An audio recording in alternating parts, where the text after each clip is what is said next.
Goal, nation's leading institute. Hello बच्चों, मैं गोल के डिजिटल प्लेटफॉर्म पर आपका स्वागत करता हूं। आज मैं Abhay Kumar all India test series mean test 4th for NEET जो कि 25 अगस्त 2024 को हुआ है, उसका सलूशन लेके आया हूं। तो बच्चों, हम लोग शुरू होते हैं। देखो बच्चों, पहला question, all of the following statements are correct except मतलब ये क्वेश्चन कह रहा है क्या, 4 स्टेटमेंट हैं, all of the following statements are correct except. तो 4 स्टेटमेंट हैं, 4 स्टेटमेंट में कहा जा रहा है क्या, कौन सा स्टेटमेंट रॉन्ग है, कौन सा स्टेटमेंट रॉन्ग है। तो देखो बच्चों, पहला स्टेटमेंट बोला जा रहा है क्या, a virtual erect magnified image can be formed using a concave mirror. Yes, हाँ, कनकेव मिरर के जरिए a virtual erect magnifying image can be formed. तो यह तो ट्रू है, यह तो ट्रू है। दूसरा, a magnification produced by a convex mirror is always less than 1। Yes, यह भी ट्रू है। कन्वेक्स मिरर से जो मिरर, कन्वेक्स मिरर के जरिए जो बनता है इमेज, उसके लिए मैग्निफिकेशन प्रोड्यूस जो है वो हमेशा लेस देन 1 होता है। तीसरा, a real inverted same sized image can be formed using a convex mirror. ना, ये फॉल्स है, ये फॉल्स है। Fourth, a virtual erect same sized image can be obtained using a plane mirror. Yes, ये भी ट्रू है। तो बच्चों, इसमें फॉल्स स्टेटमेंट 3 है और इसलिए इसका करेक्ट ऑप्शन हो जा रहा है option 3। Next question number 2, if the central portion of a convex lens is wrapped in black paper as shown in the figure. देखो बच्चों, फिगर में दिया गया है क्या, एक कन्वेक्स मिरर है, सॉरी कन्वेक्स लेंस है, कन्वेक्स लेंस का बीच वाला पोर्शन ब्लैक पेपर से पैक कर दिया गया है, लपेट दिया गया है। अब तुमसे पूछा जा रहा है क्या, किसके क्या इफेक्ट पड़ेंगे इमेज पे। पहला ऑप्शन है, there will be 2 images each produced by one of the exposed portion of the lens. दूसरा है, the central portion of the image will be missing. तीसरा है, no image will be formed by the remaining portion of the lens. और चौथा है, the full image will be formed but will be less bright. देखो बच्चों, convex lens की पढ़ाई तुम किए होगे। इसमें जो इमेज का फॉर्मेशन होता है, तो इसके इमेज के फॉर्मेशन में मान लिया जाए कि यहाँ पर हम लोग एक ऑब्जेक्ट रखें और इस ऑब्जेक्ट से जो लाइट निकलेगा, तो ये जो वेव फ्रंट हैं यह ऐसे आएंगे और इसका जो पोर्शन इस ब्लैक पेपर के सामने आएगा वह इससे प्रोपगेट नहीं कर पाएगा। लेकिन इस पोर्शन के अलावे वाले यह जो पोर्शन और यह जो पोर्शन है, इससे रिफ्रैक्ट होगा और रिफ्रैक्ट होने के बाद इन दोनों के रिफ्रैक्टेड लाइट का जहां सुपरपोजिशन उस जगह पर डेवलप होंगे इस ऑब्जेक्ट का इमेज, या इमेज डायग्राम से भी बनाया जा सकता है। तो जब तुम इसको पढ़े होगे तो वहां पे तुम पढ़े हो कि there will be 2 image each produced by one of the expose portion of the lens. सही नहीं है, गलत है। यानी कि पहला फॉल्स है। दूसरा, the central portion of the image will be missing, नहीं ये भी फॉल्स है। No image will be formed by the remaining portion of the lens, नहीं ये भी फॉल्स है। इसका ट्रू जो है वह है 4, full image will be formed, image पूरा बनेगा। बस यही है कि थोड़ी सी ब्राइटनेस घट जाएगी क्योंकि कुछ पोर्शन ऑफ लाइट जो है सो पास नहीं कर पाया है। तो बच्चों, इसका करेक्ट आंसर है option number 4। Next question number 3। Question number 3 है बच्चों, the concave mirror of focal length 24 centimetre forms an image having thrice the linear dimension of the object. एक कनकेव मिरर है, क्वेश्चन नंबर 3 में एक concave mirror है। Concave mirror में बोला जा रहा है क्या, कनकेव मिरर में बोला जा रहा है क्या कि फोकल लेंथ 24 सेंटीमीटर है।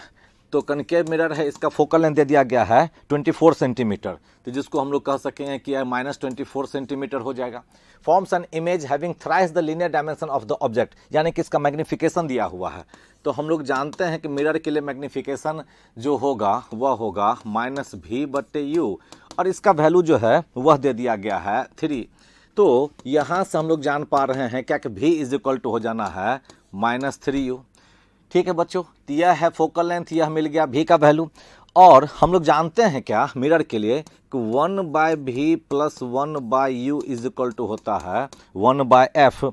तो फिर बच्चों यहाँ v पे मैं पुट कर दे रहा हूँ -3u, फिर u के लिए पुट होगा +1/u, और f के लिए हम लोग पुट करेंगे -24। तो बच्चों यहाँ से सॉल्व करके हम लोग निकाल ले सकते हैं u का वैल्यू, और u का वैल्यू जब तुम सॉल्व करोगे तो मिलेगा तुम्हें -16 सेंटीमीटर। तो u का वैल्यू मिलेगा -16 सेंटीमीटर। तो हम लोग से पूछ क्या रहा था, the position of the object. Yes, हम लोग से पूछ भी रहा है कि ऑब्जेक्ट डिस्टेंस क्या होगा, तो ऑब्जेक्ट डिस्टेंस का वैल्यू मिल रहा है -16 सेंटीमीटर। इसका सीधा मतलब है क्या कि ऑब्जेक्ट उस मिरर के लेफ्ट साइड में रखा हुआ है 16 सेंटीमीटर पे, तो ऑब्जेक्ट डिस्टेंस का वैल्यू हम लोग बोलेंगे कि यह है 16 सेंटीमीटर, और इसका करेक्ट ऑप्शन होगा option number 1। Next,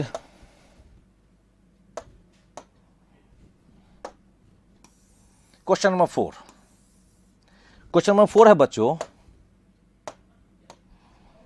question number 4 में एक glass slab of thickness 6 centimetre and refractive index 3/2 is placed on ink mark on a piece of paper for a person looking at the mark at a distance 10 centimeter above it, the distance of the mark will appear to be।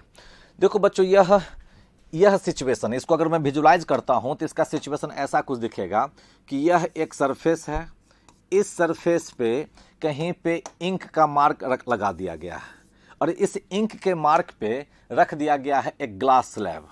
तो एक glass slab ऐसे रख दिया गया है। अब व्यक्ति जिसकी आंख यहाँ है वह इसको देख रहा है, और इसका म्यू का वैल्यू दे दिया गया है 3/2, और यह कह दिया गया है कि यह व्यक्ति इस इंक मार्क से, जिसको मैं ऑब्जेक्ट कर रहा हूं, इस इंक मार्क से इसका जो सेपरेशन दे दिया गया है यह दे दिया गया है 10 सेंटीमीटर। अब आपसे यह पूछा जा रहा है क्या, the distance of the mark will appear to be. अब हम लोग जानते हैं कि अगर ग्लास स्लैब लगा हुआ है, रिफ्रैक्टिव इंडेक्स है, तो इसमें शिफ्टिंग होता था। जब आप ऐसे देखते हैं तो वह जो मार्क है, जो ऑब्जेक्ट जिसको हम लोग कह रहे हैं, उसका इमेज हम लोग देख पाते थे। तो इसमें एपारेंट डेप्थ इज इक्वल टू होता है बच्चों real depth divided by refractive index. अब रियल डेप्थ क्वेश्चन में दे चुका है कि यह है 6 सेंटीमीटर, क्योंकि बोला जा रहा है क्या कि थिकनेस जो है, तो इसकी जो थिकनेस है, इसकी थिकनेस दे दी गई है 6 सेंटीमीटर। तो रियल थिकनेस जो होगा, रियल डेप्थ जिसको कहेंगे, वो हो जाएगा यहाँ पर 6 सेंटीमीटर, और रिफ्रैक्टिव इंडेक्स का वैल्यू दे दिया है 3/2। तो यहाँ से जब तुम सॉल्व करते हो बच्चों, तो यह तुमको मिल जाता है 4 सेंटीमीटर। तो ये मिल जाएगा 4 सेंटीमीटर। तो एपारेंट डेप्थ है 4 सेंटीमीटर। अब क्लियर है कि यह ऊपर दिखाई पड़ेगा 4 सेंटीमीटर पे, तो शिफ्टिंग कितनी की हुई, तो शिफ्टिंग जो हो गई, तो शिफ्टिंग का वैल्यू हो जाएगा एपारेंट माइनस रियल। तो एपारेंट माइनस रियल, तो एपारेंट है 6 सेंटीमीटर, रियल है 2, तो यह हो जाएगा 2 सेंटीमीटर। यानी कि मार्क के इमेज की जो शिफ्टिंग होगी वह शिफ्टिंग हो गई है 2 सेंटीमीटर का, लेकिन उस व्यक्ति की आंख जो है उस मार्क से 10 सेंटीमीटर की ऊंचाई पे है, और यह शिफ्ट कर चुका है अब 2 सेंटीमीटर। तो क्लियर है कि उस इमेज और उस आंख के बीच का जो सेपरेशन होगा वह होगा 10 सेंटीमीटर -2। तो 10 centimetre -2 it will B 8 centimetre. तो इसका करेक्ट ऑप्शन दिख रहा है ऑप्शन नंबर 2 में। तो बच्चों, क्वेश्चन नंबर 4 का करेक्ट ऑप्शन है option number 2। Next, question number 5। Question number 5 में है बच्चों, a point object O is placed in front of a glass rod having a spherical end of radius of curvature 60 centimetre. The image would be formed at. हाँ, simple question है बच्चों। यह दे दिया गया है ग्लास रॉड। इस glass rod का यह जो पोर्शन है, यह पोर्शन कह दिया गया कि इसको हम लोग स्फेरिकल माने, और इस स्फेरिकल ग्लास का रिफ्रैक्टिव इंडेक्स का वैल्यू दे दिया है 3/2।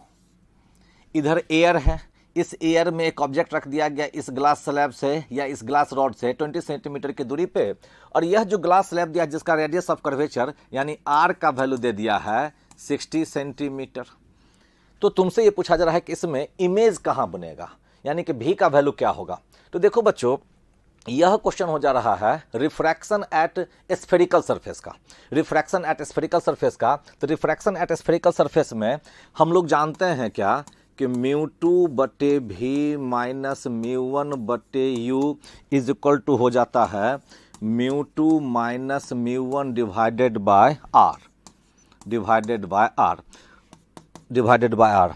यहाँ μ2 के जगह पर म्यू डिवाइडेड बाय भी, μ1 जिधर ऑब्जेक्ट रखा रहता है उस मीडियम का रिफ्रैक्टिव इंडेक्स तो 1 है क्योंकि एयर है, और u का वैल्यू दे दिया गया है क्वेश्चन में, ये हो जाएगा माइनस 20 सेंटीमीटर क्योंकि इसके लेफ्ट रखा हुआ है तो 20 सेंटीमीटर में साइन लगेगा माइनस का। अगेन μ2 जो है वह है μ1 है 1, और r का वैल्यू दे दिया गया है 60 सेंटीमीटर, दाहिने साइड है तो इसमें लगेगा प्लस।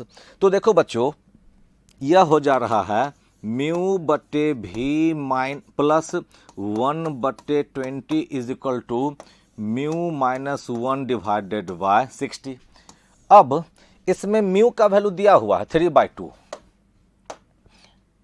इसमें म्यू का वैल्यू दिया हुआ है 3/2, म्यू का वैल्यू दिया हुआ 3/2। तो इसमें म्यू का वैल्यू जब तुम पुट करोगे तो मैं पुट कर देता हूं, तो 3/2 डिवाइडेड बाय भी plus 1/20 is equal to 3/2 minus 1 divided by 60। और इसको जब हम लोग सिंप्लीफाई करेंगे तो मिल जा सकेगा भी का वैल्यू, और इसका जो भी का वैल्यू मिलेगा बच्चों तो वह मिलता है माइनस 36 सेंटीमीटर। तो भी का वैल्यू मिलता है बच्चों माइनस 36 सेंटीमीटर। इसका मतलब यह है क्या कि इसका इमेज लेफ्ट साइड में बनेगा, इसका इमेज लेफ्ट साइड में बनेगा, और कितनी दूरी पर, तो 36 सेंटीमीटर की दूरी पर। तो यह हो जाएगा 36 सेंटीमीटर लेफ्ट, 36 सेंटीमीटर लेफ्ट। तो क्वेश्चन नंबर 5 का सही करेक्ट ऑप्शन दिख रहा है ऑप्शन 1। बच्चों क्वेश्चन नंबर 5 का करेक्ट ऑप्शन दिख रहा है option 1। Next question number 6, question number 6 में है बच्चों, एक convex lens has a focal length 2f। ठीक है, फिगर में भी दिया हुआ है कि यह एक कन्वेक्स लेंस है, लेकिन इस कन्वेक्स लेंस का फोकल लेंथ का वैल्यू दे दिया है 2f। ओके, f का कोई वैल्यू होगा उसका ट्वाइस दिया है, no problem. It is cut into 2 parts along the dotted line as shown in the figure. तुम देख रहे हो कि इसके एपर्चर के अलोंग, इसके एपर्चर के अलोंग इसको 2 पार्ट में कट कर दिया गया। ओके, तो पूछा जा रहा है the focal length of each part will be, the focal length of each part will be. तो देखो बच्चों, ये सिंपल क्वेश्चन है। ड्यूरिंग थ्योरी हर टीचर पढ़ाते हैं, तुम भी पढ़े होगे, जब डायसेक्शन ऑफ लेंस सबकी पढ़ाई लिखाई हम लोग करते हैं तो तुमको पता होगा, वैसे मैं अभी बता भी देता हूं, तुमको पता होगा कि जब कन्वेक्स लेंस को इस तरीके से कट करते हैं तो इसके ईच पार्ट के फोकल लेंथ 2 गुना हो जाता है। यानी कन्वेक्स लेंस का फोकल लेंथ 2f है तो इसके ईच पार्ट का फोकल लेंथ हो जाएगा 4f, और इसका करेक्ट ऑप्शन जो होगा वह होगा ऑप्शन 4, ऑप्शन 4। वैसे इसके सॉल्यूशन की बात अगर किया जाए कि इसको कैसे जानेंगे कि 2 गुना हो जाता है, तो उसके वैल्यू के लिए देखो हम लोग जानते हैं क्या, 1/f जिसको लेंस मेकर्स फॉर्मूला हम लोग कहते हैं, तो 1/f इज इक्वल टू हो जाता है mu minus 1 multiplied bye 1/r1 minus 1/r2। तो लेंस के लिए अगर इसमें पुट किया जाए, जब पहले नहीं कटा था, लेंस के लिए अगर लिखा जाए तो इसको मैं लिख रहा हूं 1/2f, 1/2f is equal to हो जाएगा क्या, म्यू माइनस 1, ये हो जाएगा 1/r माइनस, और ये फिर माइनस 1/r। तो यह हो जाएगा 1/2f is equal to mu minus 1, और ये माइनस माइनस प्लस हो जाएगा तो ये हो जाएगा 2/r। Late it be equation 1। ये हो गया तब जबकि लेंस को तुम डायसेक्ट नहीं किए थे, तो 1/2f is equal to mu minus 1 multiplied by 2 divided by r। अब तुम लेंस को डायसेक्ट कर दिए, तो डायसेक्ट कर देने का मतलब क्या कि यह हो गया एक पोर्शन। अब इस पे अगर यही फॉर्मूला तुम फिर लागू करते हो जो कि करनी ही है, तो उसका लिखा जाएगा 1/f' is equal to mu minus 1 into 1/r minus 1/∞, क्योंकि डायसेक्ट करने के बाद सेकेंड पोर्शन जो है वह सेकेंड पोर्शन अपने आप में हो जा रहा है प्लेन, और प्लेन का रेडियस ऑफ कर्वेचर तुम जानते होगे कि हो जाता है इन्फिनिटी। तो बच्चों ये हो जा रहा है 1/f' is equal to mu minus 1 multiplied by 1/r। Let it be equation 2। अब देखो बच्चों 1 में है कि mu minus 1 2/r is equal to 1/2f, और यहां पर है mu minus 1 into 1/r 1/f', और हम लोग को ये f' का ही वैल्यू निकालना है। तो देखो बच्चों अगर 1 और 2 को हम लोग देखते हैं तो फ्रॉम 1 और 2 अगर मैं करता हूं तो यह 1/f' दिख रहा है कि इसका दोगुना है, तो इसका दोगुना है तो 1/f' बराबर हो जाएगा 1/2f डिवाइडेड बाय 2, जिसको कि सिंप्लीफाई करोगे तो मिल जाएगा 1/4f, और इसका मतलब हो जाएगा बच्चों कि f' बिकम्स 4f। तो यही मैं बोल रहा था कि अगर यह f रहता तो इसके प्रत्येक पार्ट का हो जाता वैल्यू, फोकल लेंथ का वैल्यू 2f, चूंकि क्वेश्चन में 2f दिया है तो अब हो जाएगा 4f। तो बच्चों क्वेश्चन नंबर 6 का करेक्ट ऑप्शन है option 4। Next question number 7। Question number 7 में बच्चों एक convex lens is in contact with concave lens. एक कन्वेक्स लेंस है जो कि कनकेव लेंस के साथ कॉन्टैक्ट में रख दिया गया है, और अब बोला जा रहा है the magnitude of the ratio of their focal length is 3/4। Okay, their equivalent focal length is 60 centimetre. What are their individual focal lengths. तो बच्चों सीन ये है कि एक कन्वेक्स लेंस और एक कॉन्केव लेंस को कॉन्टैक्ट में रख दिया गया है। तो हम लोग पढ़े हुए हैं कि अगर लेंसेज को कॉन्टैक्ट में रख दिया जाता है तो इक्विवेलेंट फोकल लेंथ के लिए आप फॉर्मूला जानते हैं 1/f equivalent is equal to 1/f1 plus 1/f2 हम लोग जानते हैं। अब इस क्वेश्चन में f1 डिवाइडेड बाय f2 का वैल्यू दिया हुआ है 3/4, और साथ ही साथ f इक्विवेलेंट का वैल्यू दिया हुआ है 60 सेंटीमीटर। अब इन सबको इसमें हम लोग को पुट करना है, तो पुट करना है तो मैं पुट करता हूं, तो f इक्विवेलेंट के लिए मैं पुट कर दिया 60। अब यहां पर है यह 1/f1 और प्लस 1/f2, लेकिन f2 चूंकि कनकेव लेंस का है तो उसका फोकल लेंथ के लिए साइन लगाना पड़ गया माइनस। तो अब यह हो जा रहा है 1/60 बराबर 1/f1 और माइनस 1/f2। मैं दोनों तरफ f1 से मल्टीप्लाई कर देता हूं, तो it will B f1 divided by 60, it will B 1 minus it will B f1 divided by f2। देखो बच्चों तो अब यहां से हम लोग देख पा रहे हैं कि f1 divided by 60 is equal to 1 minus f1 divided by f2 का वैल्यू दिया हुआ था 3/4, तो इट विल बी 1/4। तो बच्चों यहां से f1 का वैल्यू मिल जाएगा 60 डिवाइडेड बाय 4, और 60 डिवाइडेड बाय 4 हम लोग कर रहे हैं तो it will B 15 centimetre, rather it will B plus 15 centimetre. तो ये मिल गया f1 का वैल्यू। f2 का वैल्यू, तो f2 का वैल्यू हम लोग जानते हैं यहां से कि f1/f2 इज इक्वल टू 3/4 है, तो f2 बराबर हो जाना है 4f1 डिवाइडेड बाय 3, तो it will B 4 multiplied by 15 divided by 3, तो it is 20 centimetre. It is 20 centimetre, और चूंकि यह कनकेव लेंस का है तो यह हो जाना चाहिए -20 सेंटीमीटर। तो देखो बच्चों कन्वेक्स लेंस का फोकल लेंथ मिल गया है प्लस 15 सेंटीमीटर और कनकेव लेंस का मिल गया है -20 सेंटीमीटर। तो क्वेश्चन नंबर 7 का करेक्ट ऑप्शन दिख रहा है -20 centimetre and 15 centimetre, plus 15 centimetre and -20 centimetre. तो वह दिख रहा है minus and plus option number 3 में। तो क्वेश्चन नंबर 7 का करेक्ट ऑप्शन है option number 3। Next question number 8, देखो बच्चों क्वेश्चन नंबर 8 में है when light rays are incident on a prism at an angle of 60 degree the minimum deviation is obtained। देखो बच्चों ये प्रिज्म का क्वेश्चन हो गया, तो प्रिज्म का क्वेश्चन हो गया, तो यह है हम लोगों का प्रिज्म, हम लोग जानते हैं कि यह है एंगल ऑफ प्रिज्म, ठीक है। अब इसका रिफ्रैक्टिव इंडेक्स का वैल्यू दे दिया है इसके मटेरियल का, और वह दे दिया गया है √3, वो दे दिया गया √3, then the angle of prism will be, अब देख क्या दिया है क्वेश्चन में, तो when light rays are incident on a prism at an angle of 60 degree, means इसका सीन कुछ ऐसा होगा, तो लाइट रेज ऐसे आया होगा, तुम जानते हो कि यहाँ रिफ्रैक्ट हुआ होगा, फिर यहाँ पर से रिफ्रैक्ट होकर बाहर गया होगा, ये नॉर्मल है, ठीक है।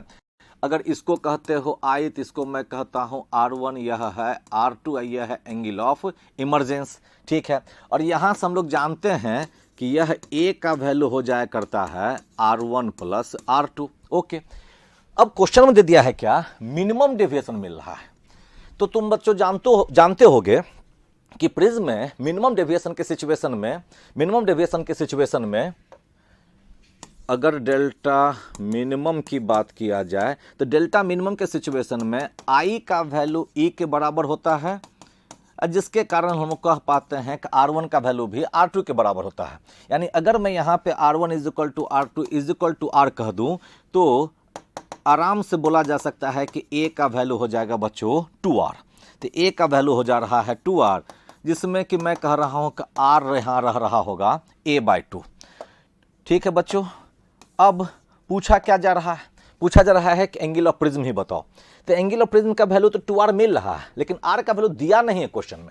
तो क्वेश्चन में दिया क्या है, तो I का वैल्यू दिया है, नो प्रॉब्लम, हम लोग इस सरफेस पर स्नेल्स लॉ अप्लाई कर देते हैं। तो इस सरफेस पे अगर हम लोग स्नेल्स लॉ अप्लाई कर देते हैं, तो हम लोग लिख सकेंगे क्या कि साइन I बटे साइन R = म्यू, तो ये हो जा रहा है साइन 60, ये हो जा रहा है साइन R = म्यू, तो ये हो जा रहा है √3, तो साइन R हो जा रहा है बच्चों, तो साइन 60 हो गया बच्चों √3/2, अब फिर ये आ जा रहा है √3 कैंसिल आउट हो गया, तो ये हो जा रहा है हाफ, तो R का वैल्यू हो जा रहा है बच्चों 30 डिग्री, R का वैल्यू हो जा रहा है बच्चों 30 डिग्री। तो जब R का वैल्यू हो जा रहा है 30 डिग्री, तो हम लोग कह सकेंगे क्या कि एंगल ऑफ प्रिज्म हो जाएगा ट्वाइस ऑफ R, जो कि हो जाएगा 60 degree.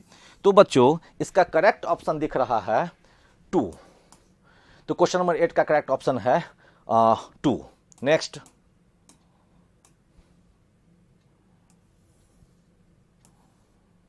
Question number 9, question number 9 में है बच्चों रीजन एसर्शन का क्वेश्चन है। रीजन एसर्शन का क्वेश्चन है, 2 स्टेटमेंट दिया हुआ है, तो 2 स्टेटमेंट दिया है, तो देखो मैं पढ़ता हूं। एसर्शन में है the stars twinkle while the planets do not. हाँ यस सही है, ट्रू। हम लोग जानते हैं क्या कि स्टार ट्विंकल करता है, तो ना बचपन से हम लोग राइम्स पढ़ते आ रहे हैं, twinkle twinkle little star, okay. तो वाजिब है कि स्टार्स ट्विंकल करते हैं और प्लैनेट नहीं करते हैं, यह बात भी सत्य है कि प्लैनेट नहीं करते हैं, तो एसर्शन स्टेटमेंट ट्रू है। रीजन स्टेटमेंट में पढ़ता हूं, the stars are much bigger in size than the planets. Yes of course, यह भी सही है, यह भी सही है कि स्टार का साइज प्लैनेट के साइज से काफी बड़ा होता है, काफी बड़ा होता है। तो चलो ऑप्शन जरा चेक किया जाए, तो ऑप्शन में assertion is correct but reason is incorrect. Yes ये सही है, एसर्शन इज इनकरेक्ट गलत, बोथ करेक्ट गलत, नो। तो बच्चों क्वेश्चन नंबर 9 का करेक्ट ऑप्शन है option number 1। Next, question number 10, question number 10 में है बच्चों, क्वेश्चन नंबर 10 में है बच्चों कि if the focal length of objective lens is increased then magnifying power of. अब माइक्रोस्कोप के आज भी जिक्र दिख रहा है और टेलीस्कोप का भी जिक्र दिख रहा है, यानी कि बच्चों तुमसे यह पूछा जा रहा है कि ऑब्जेक्टिव लेंस का अगर फोकल लेंथ को इंक्रीज करवा दिया जाए तो मैग्नीफाइंग पावर जिसको कि हम लोग मैग्निफिकेशन भी कह पाते हैं ऑप्टिकल इंस्ट्रूमेंट के सिचुएशन में, तो मैग्निफिकेशन का वैल्यू माइक्रोस्कोप टेलीस्कोप का बढ़ेगा कि घटेगा, क्या होगा, इससे रिलेटेड 4 ऑप्शन दिए हुए हैं। तो मैं इसे सॉल्व करता हूं। देखो बच्चों, हम लोग जानते हैं कि माइक्रोस्कोप के लिए देखो बच्चों, माइक्रोस्कोप में जो पहला माइक्रोस्कोप तुम पढ़े होगे, सिंपल माइक्रोस्कोप, उसका जिक्र नहीं किया जा रहा है। सिंपल माइक्रोस्कोप में तो सिर्फ एक ही लेंस होते हैं जो कि मैग्नीफाइंग ग्लास के जैसा काम करता है। सिंपल कन्वेक्स लेंस एक रहता है उसमें, तो वाजिब है उसकी चर्चा नहीं हो रही है, क्योंकि उसमें एक ही लेंस रहता है, तो ऑब्जेक्टिव और आई पीस वाली बात उसमें नहीं रहती है। तो जिस माइक्रोस्कोप की चर्चा हो रही है क्वेश्चन में, ऑफ कोर्स अंडरस्टूड है कि वह कंपाउंड माइक्रोस्कोप है। और हम लोग जानते हैं कि कंपाउंड माइक्रोस्कोप का मैग्नीफाइंग पावर जो होता है वह मिलता है -L/(f0) इंटू 1 + D/(FE). FO ये ऑब्जेक्टिव का फोकल लेंथ है और यह आई पीस का फोकल लेंथ है। और इसी तरीके से अगर टेलीस्कोप की बात मैं करूं, तो टेलीस्कोप का मैग्नीफिकेशन का जो फॉर्मूला हम लोगों ने पढ़ा है वह है -F objective divided by F eyepiece multiplied by 1 + F eyepiece divided by D। Okay बच्चों, अब इसमें क्वेश्चन दिया गया तो पहले मैं एग्जैक्ट फॉर्मूला लिख दिया कि कंपाउंड माइक्रोस्कोप का मैग्नीफाइंग पावर का और टेलीस्कोप का मैग्नीफाइंग पावर का। क्वेश्चन में है क्या, ऑब्जेक्टिव लेंस का फोकल लेंथ इंक्रीज किया जाए। तो ऑब्जेक्टिव लेंस का फोकल लेंथ इंक्रीज किया जाए तो देखो बच्चों, ऑब्जेक्टिव लेंस का मतलब यहां जो f0 है इसके वैल्यू को बढ़ाया जाए। तो क्लियर दिख रहा होगा कि f0 का वैल्यू डिनोमिनेटर है, तो डिनोमिनेटर को अगर आप इंक्रीज करेंगे तो रेशियो डिक्रीज करेगा, यानी कि कंपाउंड माइक्रोस्कोप का मैग्नीफाइंग पावर या मैग्नीफिकेशन का जो वैल्यू है वो घटेगा। लेकिन टेलीस्कोप में एफ ऑब्जेक्टिव जो है वह न्यूमरेटर में है, तो न्यूमरेटर के वैल्यू को अगर बढ़ाएंगे तो वाजिब है यह रेशियो भी बढ़ेगा। तो सीधी सी बात है कि इसमें एफ ऑब्जेक्टिव अगर बढ़ रहा है तो टेलीस्कोप का मैग्नीफाइंग पावर भी बढ़ेगा। तो क्वेश्चन नंबर 10 का वैल्यू हो जाएगा, करेक्ट ऑप्शन हो जाएगा बच्चों option 3, microscope will decrease and that of telescope will increase. तो क्वेश्चन नंबर 10 का करेक्ट ऑप्शन है option number 3। Next question number 11 है बच्चों, यह भी प्रिज्म का क्वेश्चन है। A ray of light is incident on an equilateral glass prism placed on a horizontal table, okay, for minimum deviation which of the following is true. बोला जा रहा है क्या कि ऐसा एक फिगर दे दिया गया, प्रिज्म है, इंसिडेंट रे है, रिफ्रैक्टेड रे है और फिर इमर्जेंट रे है, PQ, QR and RS। Minimum deviation की बात की जा रही है। तो मिनिमम डेविएशन में हम लोग जानते हैं कि मिनिमम डेविएशन के सिचुएशन में, यानी कि डेल्टा मिनिमम की बात अगर आप करते हैं तो एंगल ऑफ इंसिडेंस और एंगल ऑफ इमर्जेंस बराबर हो जाता है, और इस कारण से R1 और R2 का वैल्यू भी बराबर हो जाता है, और इस कारण से A का वैल्यू जो कि होता है R1 + R2, इसका वैल्यू हो जाएगा सिंपली 2R के बराबर। तो मिनिमम डेविएशन के सिचुएशन में बच्चों क्वेश्चन में है क्या, QR नाम का जो रे है उस रे के बारे में पूछा जा रहा है कि ये किस सिचुएशन का रहेगा। तो तुम पढ़े होगे बच्चों क्या कि यह QR का जो फिगर इसमें बनेगा ये ऐसे निकलेगा, यानी कि QR रहना चाहिए हॉरिजॉन्टल। तो क्लियर है कि क्वेश्चन में 11 का करेक्ट ऑप्शन होगा ऑप्शन नंबर 1। नेक्स्ट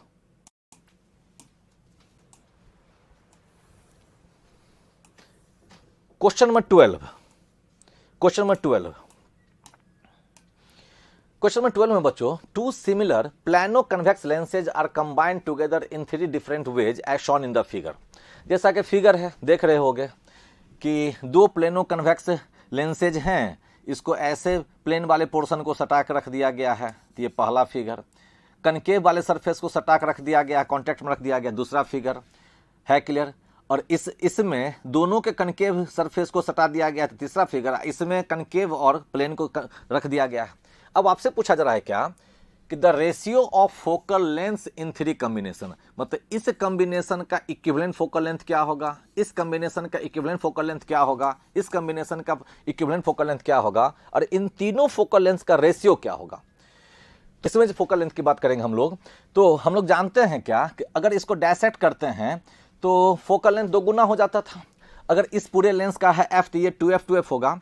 तो सीधी सी बात है कि अगर ऐसे कॉन्टेक्ट में रख दिया गया है, ऐसे कॉन्टेक्ट में रख दिया गया, ऐसे कॉन्टेक्ट में रख दिया गया है, तो तीनों ही सिचुएशन में f इक्विवेलेंट के वैल्यू में कोई चेंज नहीं होता है। तो इसका फोकल लेंथ, इसका फोकल लेंथ, इसका फोकल लेंथ तीनों बराबर ही रह जाएंगे। तो तीनों बराबर रह जाएंगे तो इसके जो रेशियो होंगे वह रेशियो होगा 1:1:1, यानी क्वेश्चन नंबर 12 का करेक्ट ऑप्शन है ऑप्शन नंबर 3। नेक्स्ट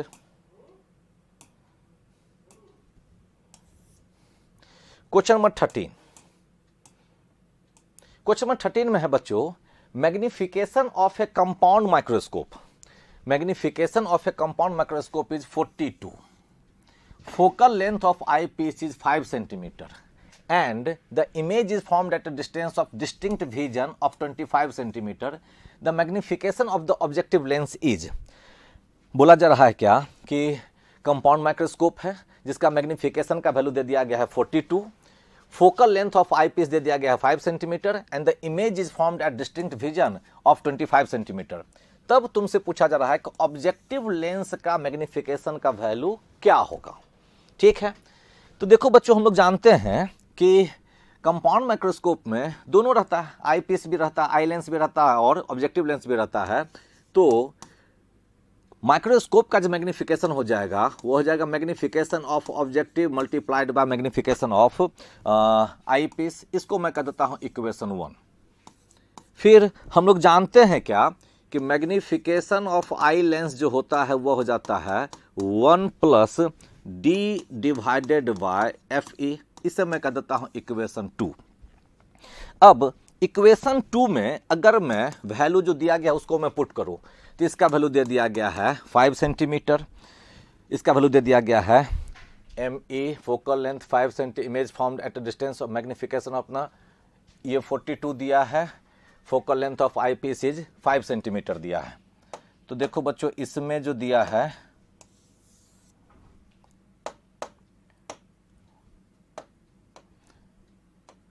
इक्वेशन 2 में, तो इक्वेशन 2 में अगर मैं एम ई का वैल्यू निकाल दूं तो 1 प्लस डी का वैल्यू 25, एफ ई का वैल्यू दे दिया गया है 5, तो ये हो जाएगा 6।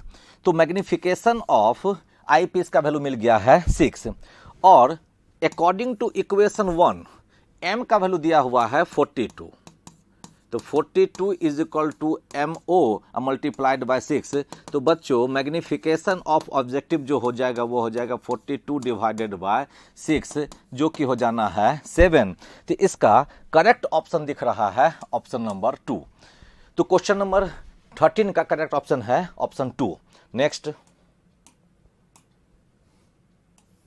Question number 14। क्वेश्चन नंबर 14 में है बच्चों,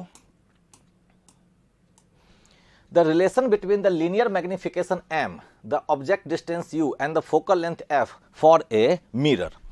मिरर का बोला जा रहा है। तो हम लोग जानते हैं कि मिरर के लिए मैग्निफिकेशन हो जाता है -v/u, मिरर के लिए हो जाता है -v/u और साथ ही साथ मिरर का जो फॉर्मूला है इमेज फॉर्मूला तो वह है 1/v प्लस 1/u बराबर 1/f।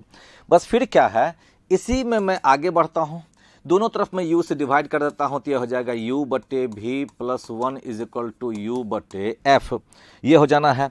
फिर मैं यहां से u/v अगर निकालता हूं तो यह हो जाएगा u/f माइनस 1, जिसको कि फिर मैं आगे बढ़ाता हूं तो यह हो जाएगा u minus f divided by f। अगर मैं इसे रेसिप्रोकल कर देता हूं तो v/u बराबर मिल रहा है f divided bye u minus f, ये मिल गया। और m की बात अगर मैं करता हूं तो m हो जाना है -v/u, तो ये हो जाना है f divided by f minus u। तो relation between the linear magnification m, object distance u and the focal length f of the mirror वो मिल गया हम लोगों को कि m is equal to f/f minus u। इसलिए इसका करेक्ट ऑप्शन है बच्चों ऑप्शन नंबर 4, ऑप्शन नंबर 4। तो क्वेश्चन नंबर 14 का करेक्ट ऑप्शन है option number 4। Next question number 15। Question number 15 में है बच्चों, the minimum distance between an object and it's real image formed by a convex lens is. एक convex lens की बात किया गया, बोला जा रहा है कि एक कन्वेक्स लेंस है उसमें ऑब्जेक्ट और रियल इमेज बन रहा हो अगर, तो ऑब्जेक्ट और रियल इमेज के बीच का मिनिमम डिस्टेंस क्या होगा। अच्छा क्वेश्चन है बच्चों, ये अच्छा क्वेश्चन है, कंसेप्चुअल क्वेश्चन है। मैं सॉल्व करके तुम्हें दिखाता हूं, ढंग से आराम से समझना। अच्छा क्वेश्चन है यह। देखो लेंस दे दिया है कन्वेक्स लेंस, लेंस दे दिया है कन्वेक्स लेंस। ओके, पहले मैं क्या करता हूं, मैं मान लेता हूं क्या कि distance between object and real image, object and real image, ये मैं मान लेता हूं डी। और इसी डी का तब हम लोग को मिनिमम पूछा जा रहा है, तो पहले मैं डी मान लिया। अब फिर मैं आगे मानता हूं क्या कि distance between object and lens, उसको मैं मान लिया एक्स। तो लेंस और ऑब्जेक्ट के बीच का डिस्टेंस मैं मान लिया एक्स, और ऑब्जेक्ट और रियल इमेज के बीच का डिस्टेंस मैं मान लिया डी। तो अब तुम कह सकते हो क्या कि distance between image and lens, image and lens, यह हो जाना है बच्चों डी माइनस एक्स। यानी कि देखो ऑब्जेक्ट एंड लेंस के बीच का डिस्टेंस जिसको हम लोग कहते हैं यू, तो यू को मान लिया गया है एक्स, और भी जो दिख रहा है डी माइनस एक्स, मतलब जिसको हम लोग भी कह रहे हैं वह दिख रहा है क्या डी माइनस एक्स। और चूंकि लेंस है तो हम लोग जानते हैं क्या कि लेंस का जो फॉर्मूला होगा वह होगा 1/v minus 1/u is equal to 1/f। तो जो सब तुम अभी माने हो उसको पुट कर दिया जाए। तो 1/v के लिए, तो 1/v, तो v के जगह पर हो जाएगा बच्चों d माइनस एक्स, फिर माइनस u के लिए पुट हो जाएगा माइनस डी। ओके, और ये हो जाएगा 1/f। ठीक है बच्चों, अब जब इसको सॉल्व किया जाएगा तो इसको जब तुम सिंप्लीफाई करते हो, तो इस सिंप्लीफिकेशन में डी में तुम्हें मिलता है एक क्वाड्रेटिक इक्वेशन। तो डी में मिल जाता है क्वाड्रेटिक इक्वेशन। तो जब डी को तुम सॉल्व करते हो तो डी का वैल्यू हम लोग को मिल पाता है d should be greater than equal to 4f, ये मिलता है। इसको जब सॉल्व करोगे, इसको सॉल्व करके जब डी पे वैल्यू निकालोगे तो डी का जो वैल्यू मिलेगा वह मिलेगा d greater than equal to 4f। चूंकि इसी डी का मिनिमम वैल्यू चाहिए तो वह मिनिमम वैल्यू हो जाता है क्या 4f, और यह 4f हम लोग को मिल रहा है ऑप्शन 1 में। यानी कि क्वेश्चन नंबर 15 का सही जवाब है option 1। Next question number 16। Question number 16 में है बच्चों दो स्टेटमेंट है। तो दो स्टेटमेंट है, तो स्टेटमेंट 1 स्टेटमेंट 2 मैं पढ़ता हूं। स्टेटमेंट 1 में है कि if a convex lens of glass mu is equal to 1.5 is immersed in water its power decreases. ठीक है, और स्टेटमेंट 2 है in water convex lens behaves as concave lens mu is equal to 1.5। देखो बच्चों दो स्टेटमेंट है, हम लोग से ये पूछा जा रहा है क्या कि यह स्टेटमेंट में कौन सही है कौन गलत है। ठीक है, तो पहले मैं तुम्हें एक जानकारी देता हूं कि हम लोग जानते हैं कि अगर किसी लेंस को एयर के में ना रख के अगर लिक्विड में रखते हैं, किसी दूसरे मीडियम में रखते हैं, तो फोकल लेंथ में जो चेंजेज आता है उसका हम लोग जानते हैं कि फॉर्मूला हो जाता है focal length of the convex lens in liquid is equal to हो जाता है focal length of convex lens in air multiplied by refractive index of glass with respect to air -1 divided by refractive index of glass with respect to liquid -1। ये होता है formula बच्चों। तो इस दिए गए क्वेश्चन के हिसाब से अगर मैं पुट कर देता हूं तो फोकल लेंथ ऑफ एयर, अब refractive index of glass with respect to air दिया हुआ है 4/3 -1, 4/3 नहीं 1/1.5 दिया है, यहां पे 1.5 दिया है, ये दिया है, तो ये दे दिया है 1.5 -1 और इमर्ज इन वाटर, वाटर का दे दिया है 4.3, तो 4 डिवाइडेड बाई 3, तो 4 डिवाइड बाई 3 हो जाएगा 1.33 और -1। तो देखो बच्चों यह मिल जा रहा है 0.50, ये मिल रहा है 0.33 multiplied by focal length in air, जो कि साफ दिख रहा है क्या कि focal length of convex lens in liquid is greater than हो जा रहा है विथ रिस्पेक्ट टू एयर। ठीक है, अब इसी के बेसिस पर हम लोग जवाब दे लेते हैं। तो स्टेटमेंट 1 जो बोला जा रहा है, if a convex lens of glass is immersed in water, तो अगर वाटर में इमर्स किए हैं तो वाजिब फोकल लेंथ बढ़ा। पूछा जा रहा है क्या कि इट्स पावर डिक्रीजेज, हाँ ऑफ कोर्स फोकल लेंथ बढ़ा है तो पावर इसका डिक्रीज किया होगा, तो स्टेटमेंट 1 तो ट्रू है। फिर बोला जा रहा है क्या स्टेटमेंट 2 में कि in water convex lens behaves as a concave lens, behaves as a concave lens, तो यह सही नहीं है, ये फॉल्स हो जाएगा। तो इसका करेक्ट ऑप्शन दिख रहा है बच्चों 16 का, correct and 2 is incorrect. Statement 1 is correct and statement 2 is incorrect, यानी कि करेक्ट ऑप्शन है option number 2। Next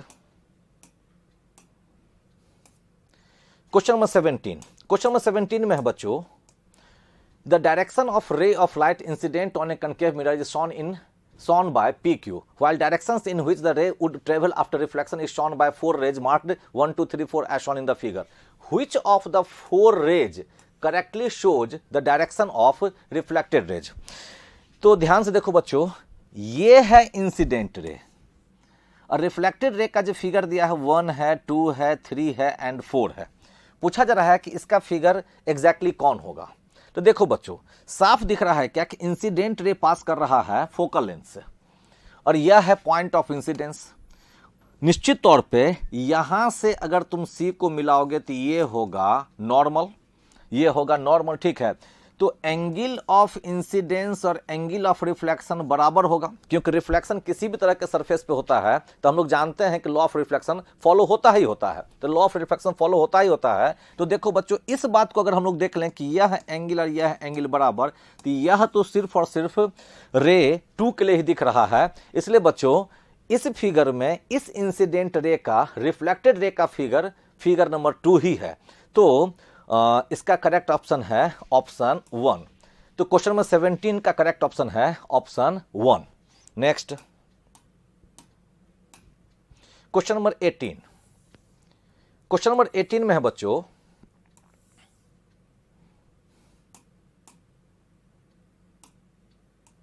question number 18 में है बच्चों, in Young's double slit experiment, in Young's double slit experiment a glass plate is placed before a slit, मतलब double slit में किसी एक स्लिट के आगे में एक ग्लास प्लेट रख दिया गया है which absorbs half the intensity of the light। अब इसका यह हुआ क्या कि जो लाइट था उस लाइट की इंटेंसिटी का हाफ वो एब्जॉर्ब कर लिया है। तब इस स्थिति में फ्रिंजेज पे क्या इफेक्ट पड़ेगा ये पूछा जा रहा है, फ्रिंजेज पे क्या इफेक्ट पड़ेगा यह पूछा जा रहा है।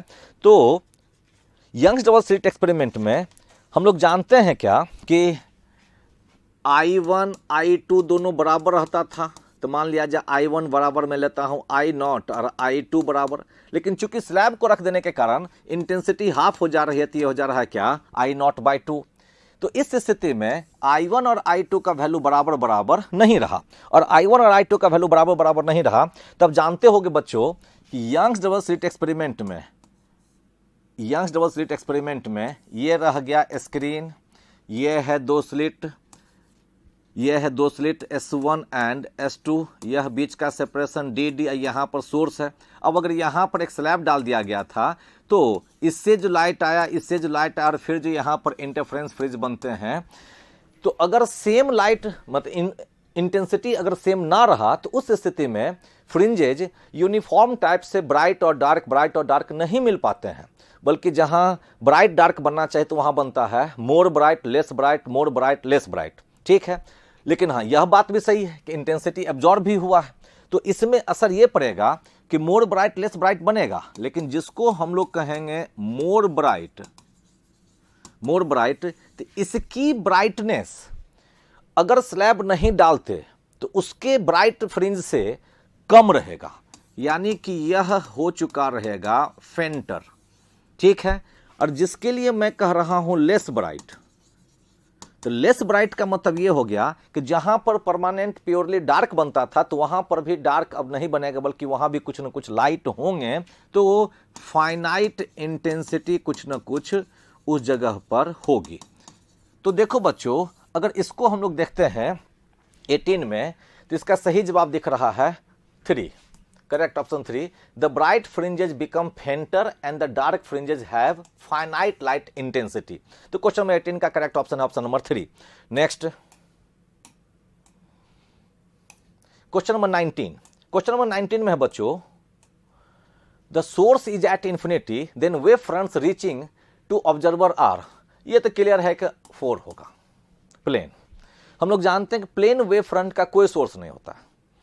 कोई भी लाइट सोर्स हो, स्फेरिकल लाइट सोर्स हो, चाहे इलिप्टिकल लाइट सोर्स हो, चाहे सिलेंड्रिकल लाइट सोर्स हो, कुछ भी हो, कोई भी तरह का सोर्स हो, उससे निकलने वाले कोई भी वेव फ्रंट हो, चाहे वो स्फेरिकल वेव फ्रंट हो, चाहे वो इलिप्टिकल वेव फ्रंट हो, चाहे वो सिलेंड्रिकल वेव फ्रंट हो, काफी दूरी पर जब वो पहुंचेगा तो उस स्फेरिकल पोर्शन का कुछ ही पोर्शन अंडर विजन आता है, अंडर व्यू आता है, तो वह स्फेरिकल भी है तो भी इन्फिनिटी पर रखने के बाद उसको माना जा सकेगा प्लेन, सिलिंड्रिकल भी है तो भी उसे माना जा सकेगा प्लेन, और इलिप्टिकल भी है तो भी उसे माना जा सकेगा प्लेन। तो सीधी सी बात है कि if a source is infinity then wave front reaching to the observer can be considered as plane. तो क्वेश्चन नंबर 19 का करेक्ट ऑप्शन है ऑप्शन 4।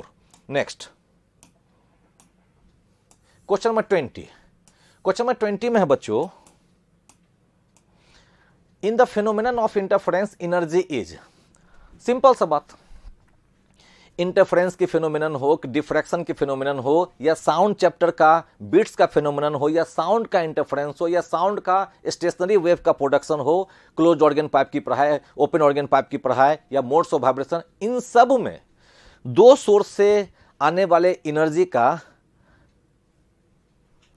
रिकॉम्बिनेशन होता है, रिकॉम्बिनेशन होता है। तो यह बात तो क्लियर है कि एनर्जी तो कंजर्व ही रहता है, लेकिन रिकॉम्बिनेशन होने के बाद फिर से रीडिस्ट्रीब्यूट होता है। कहीं पे थोड़ा ज़्यादा एनर्जी हो जाती है, कहीं पे एनर्जी कम हो जाती है। जहाँ ज़्यादा एनर्जी हो जाती है तो उसमें कह देते हैं कि हो गया है कंस्ट्रक्टिव इंटरफेरेंस, कहीं कम हो गया तो उसको कह देते हैं डिस्ट्रक्टिव इंटरफेरेंस। कंस्ट्रक्टिव इंटरफेरेंस के जगह पे ब्राइट फ्रिंज मिलते हैं, डिस्ट्रक्टिव ब्राइट इंटरफेरेंस के जगह पर डार्क फ्रिंज मिलते हैं। तो बच्चों, in the phenomenon of interference energy is, clear है कि कंजर्व रहेगा बट इट इज रीडिस्ट्रीब्यूटेड। तो क्वेश्चन नंबर 20 का करेक्ट ऑप्शन है बच्चों option 4, option 4। Next question number 21। Question number 21 में है बच्चों, the conditions for producing sustained interference. Okay, sustained interference, तो जब तुम लाइट का या साउंड का इंटरफेरेंस पढ़ रहे होते हो तो वहां पे पहले इंटरफेरेंस की बात बताई जाती है और फिर सस्टेन इंटरफेरेंस की बात बताई जाती है। क्या रहता है उसका कंडीशन? तो तुम जानते होगे बच्चों, सस्टेन इंटरफेरेंस का सबसे पहला कंडीशन है क्या कि सोर्सेज कोहेरेंट होनी चाहिए। इसका मतलब ये टेम्पोरल कोहेरेंट होना चाहिए, यानी कि फेज डिफरेंस कांस्टेंट रहेगा विथ रिस्पेक्ट टू टाइम। दूसरा, एम्पलीट्यूड्स सेम होनी चाहिए। तीसरा, फ्रीक्वेंसी सेम होनी चाहिए। और चौथा, लगभग सेम डायरेक्शन में होना चाहिए। ठीक है, अब इन बातों को लिखा गया है। तो पहला है phase difference between interfering waves remains constant with time, correct है। Interfering waves have nearly same amplitudes level, correct है। Interfering waves are of same frequency, correct है। Interfering waves are moving in opposite direction, ना, opposite direction में interference नहीं होता, opposite direction में interference नहीं होता है। इसलिए बच्चों 1 2 3 सही है और वह दिख रहा है ऑप्शन नंबर 2 में। तो क्वेश्चन नंबर 21 का करेक्ट ऑप्शन है option number 2। Next 22। Question number 22 में है बच्चों, an unpolarised beam of light of intensity I nought falls on a polaroid, the intensity of emergent beam is. देखो बच्चों, तुम जानते होगे कि पोलरॉइड उस मेटेरियल को कहते हैं जिस मेटेरियल पे लाइट जब इंसिडेंट होता है और इमर्ज करता है तो इमर्जेंट लाइट अपने आप में हो जाता है पोलराइज्ड। वो अपने आप में हो जाता है पोलराइज्ड। ठीक है, तो हम लोग जानते हैं मैलस लॉ से, हम लोग जानते हैं मैलस लॉ से कि पोलराइज्ड लाइट की इंटेंसिटी जो होती है वो होती है अनपोलराइज्ड लाइट की intensity multiplied by cos square phi, cos square phi, जहां एंगल, ये जो फाई है वह है angle of polarisation, angle of polarisation. तो इसी इक्वेशन से हम लोग जवाब दे पाएंगे। तो आई के जगह, आई नॉट के जगह पर आई नॉट दिया हुआ है। अब पूछा जा रहा है कि इमरजेंट बीम का वैल्यू क्या होगा। जब कोई कंडीशन नहीं दिया गया है कि फाई का वैल्यू क्या है, तो हम लोग आई एवरेज बताएंगे, और आई एवरेज बताएंगे तो इसका वैल्यू हो जाएगा आई नॉट बटे 2। क्यों? क्योंकि on the average cos square phi का वैल्यू लिया जाता है हाफ, उसका वैल्यू लिया जाता है हाफ, यानी कि कॉस स्क्वायर फाई का एवरेज वैल्यू होता है हाफ। तो अगर तुम यहां पुट किए हो तो वाजिब है आई एवरेज का वैल्यू हो जा रहा है आई बाय 2। तो बच्चों इसका करेक्ट ऑप्शन ऑप्शन नंबर 1 है। तो 22 का करेक्ट ऑप्शन ऑप्शन नंबर 1 है। Next question number 23। Question number 23 में है बच्चों, the critical angle of a certain medium is sine inverse 2/3, the polarising angle of medium is. तो क्रिटिकल एंगल की बात किया जा रहा है।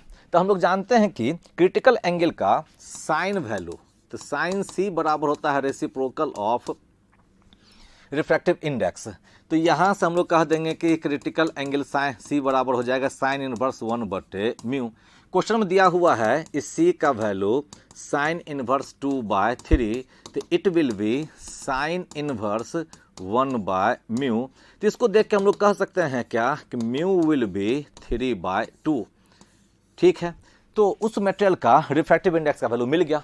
लेकिन हम लोग से पूछ क्या रहा है, हम लोग से पूछ रहा है polarising angle of the medium. तो बच्चों तुम जानते होगे ब्रिस्टर्स लॉ। तो ब्रिस्टर्स लॉ ये कहता था क्या कि पोलराइजिंग एंगल का टैन वैल्यू दे दिया करता है रिफ्रैक्टिव इंडेक्स, दे दिया करता है रिफ्रैक्टिव इंडेक्स। इसका मतलब बच्चों कि tan of polarising angle is equal to refractive index and refractive index is 3/2, 3/2। इसलिए बच्चों polarising angle is equal to tan inverse 3/2, 3/2। और इसका करेक्ट ऑप्शन दिख रहा है 23 का option number 3, tan inverse 3/2। Next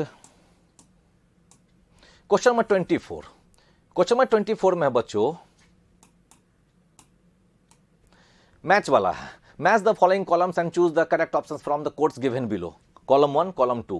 column 1 में constructive interference, destructive interference, path difference for constructive interference, path difference for destructive interference कह के, और कॉलम 2 में उसके कंडीशन को समझाता हुआ वैल्यू दिया है। तो वैल्यू दिया है तो जरा हम लोग अपने मेमोरी पर जोर डालते हैं और टिक आउट करते हैं। देखो बच्चों, ए में है कंस्ट्रक्टिव इंटरफेरेंस। तो कंस्ट्रक्टिव इंटरफेरेंस एन लैम्डा इतना, तो वेव्स, हाँ ये हो जाएगा, ये हो जाएगा। मतलब क्या कि waves are in phase at the point of interference. Yes.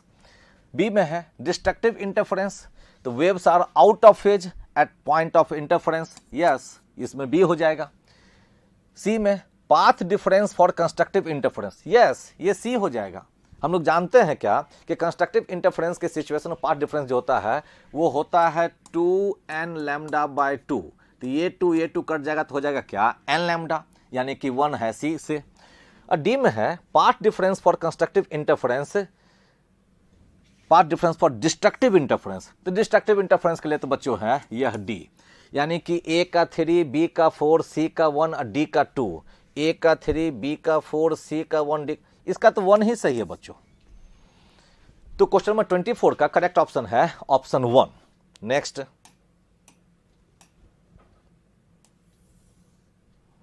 Question number 25।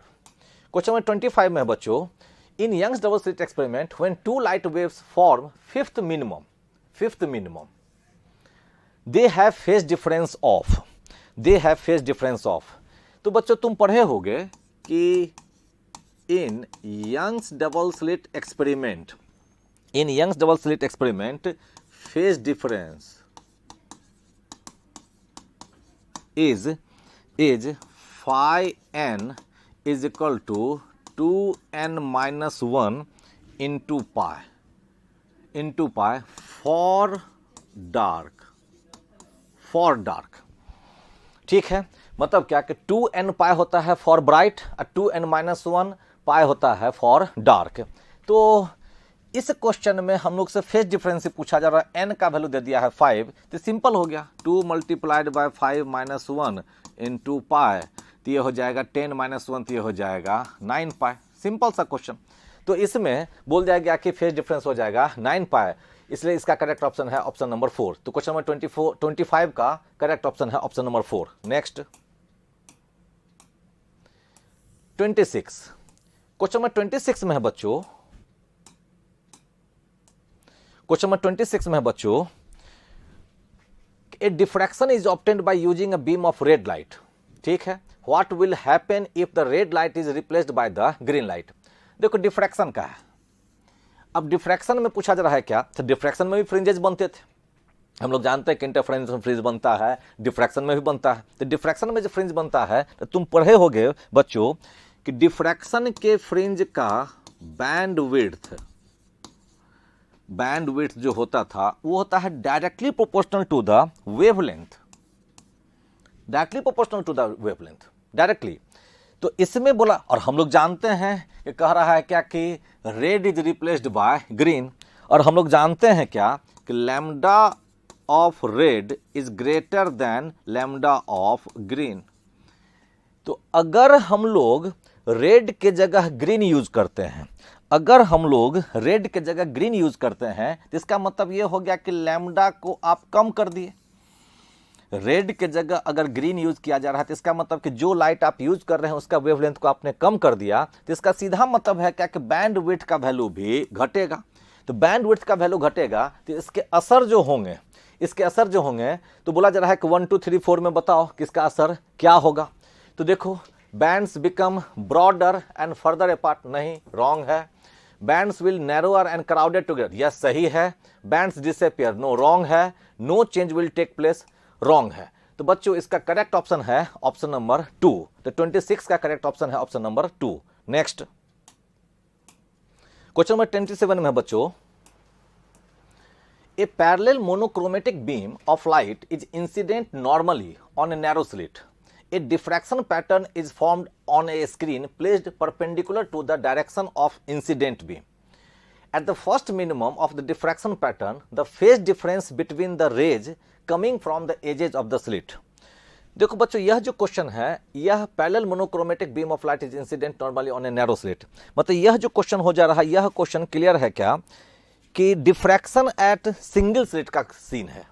Diffraction at single slit का सीन है, मतलब एक सिंगल स्लिट है, उस पर लाइट इंसिडेंट हुआ है और डिफ्रैक्शन पैटर्न की चर्चा हो रही है। आपसे क्वेश्चन पूछा जा रहा है क्या कि जब फर्स्ट मिनिमम मिल रहा है डिफ्रैक्शन पैटर्न में, तो वहां पर रेज के बीच का phase difference, the phase difference between the rays coming from the edges of the slit is, यानी फर्स्ट मिनिमम वाले जगह पर फेज डिफरेंस का वैल्यू क्या होगा। It is the question. अच्छा क्वेश्चन। वैसे भी डिफ्रैक्शन का जो क्वेश्चन होता है, देखो बच्चों, डिफ्रैक्शन के पैटर्न के पढ़ाई लिखाई को अच्छे से रिवीजन कर लिया करो, क्योंकि डिफ्रैक्शन के क्वेश्चंस को सॉल्व करने में कुछ न कुछ गलतियां हो जाती हैं। वैसे यंग्स डबल स्लिट एक्सपेरिमेंट के क्वेश्चन में केसेस ज़्यादा हैं, डिफ्रैक्शन के केस में थोड़ा केस कम है, संभालना आसान है, लेकिन उसको ढंग से रिवाइज करो, इससे अच्छे क्वेश्चंस डेवलप होते हैं। चलो मैं सॉल्व करता हूँ। क्वेश्चन नंबर 27 में है कि फेज डिफरेंस पूछा जा रहा है, तो तुम पढ़े होगे कि सिंगल स्लिट के केस में कि phase difference between rays coming from two edges of the slit, ये होता है 2 पाई बटे lambda multiplied by d sine theta. ये एक छोटा सा फॉर्मूला है बच्चों कि सिंगल स्लिट वाले में मतलब दोनों एज से जो लाइट निकल रहा होता है उसके बीच का जो फेज डिफरेंस होता है उसका वैल्यू होता है 2 पाई बटे लैम्डा डी साइन थीटा। और जहां डी जो है वो स्लिट का विड्थ है, ठीक है, स्लिट का विड्थ है।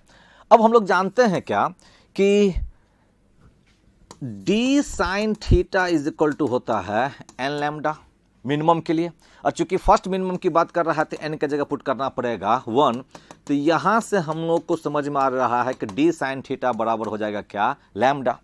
तो इस चीज को मैं अगर इसमें पुट कर देता हूं तो अब देखो बच्चों, ये हो जाएगा 2 पाई बटे लैम्डा, और डी साइन थीटा के जगह पर भी तुम पुट कर रहे हो लैम्डा, तो ये लैम्डा कट जाएगा तो हो जाएगा क्या, 2 पाई, हो जाएगा क्या, 2 पाई। तो क्वेश्चन नंबर 27 का सही ऑप्शन, करेक्ट ऑप्शन है ऑप्शन नंबर 3।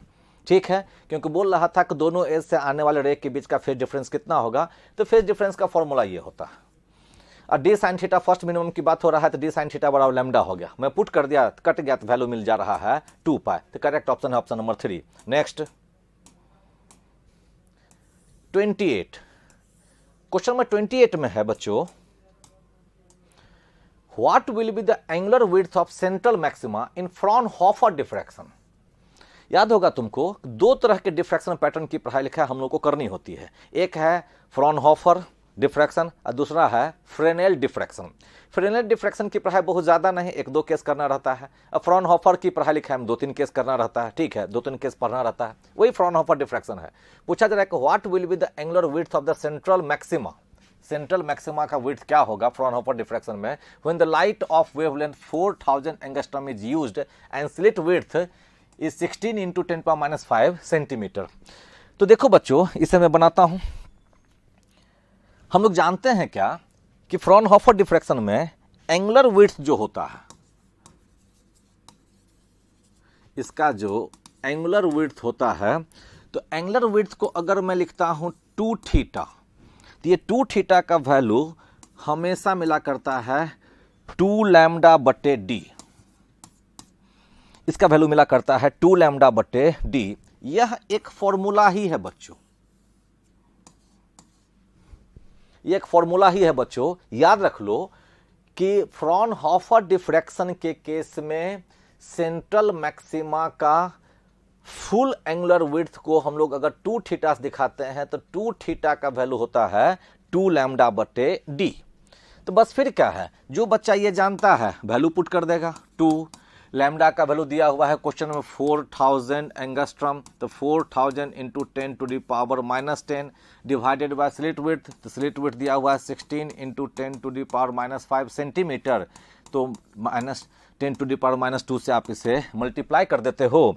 तो इसको जब तुम सॉल्व करोगे बच्चों तो यह मिलता है 1/2 रेडियन, और 1/2 रेडियन का मतलब हो गया क्या, 0.5 रेडियन। तो 0.5 रेडियन, तो क्वेश्चन नंबर 28 का करेक्ट ऑप्शन दिख रहा है ऑप्शन नंबर 2।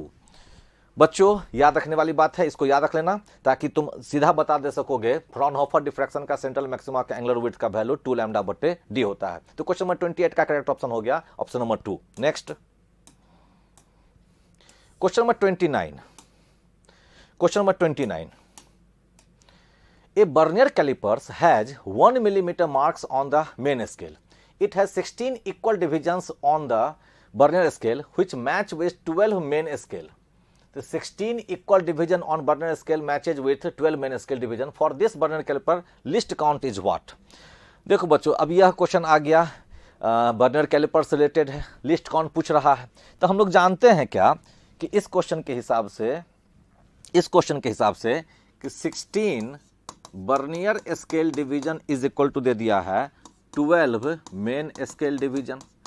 तो 1 वर्नियर स्केल डिवीजन बराबर हो जा रहा है 12/16 मेन स्केल डिवीजन, जो कि हो जा रहा है 3/4 मेन स्केल डिवीजन।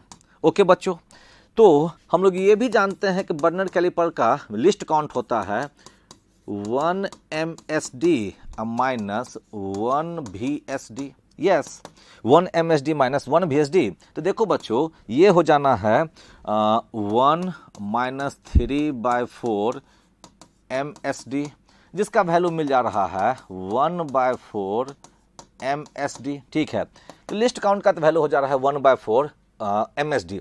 अब जरा क्वेश्चन फिर से मैं पढ़ता हूं कि 1 MSD का वैल्यू क्या दिया है। तो vernier calliper has 1 millimetre main marks on the main scale.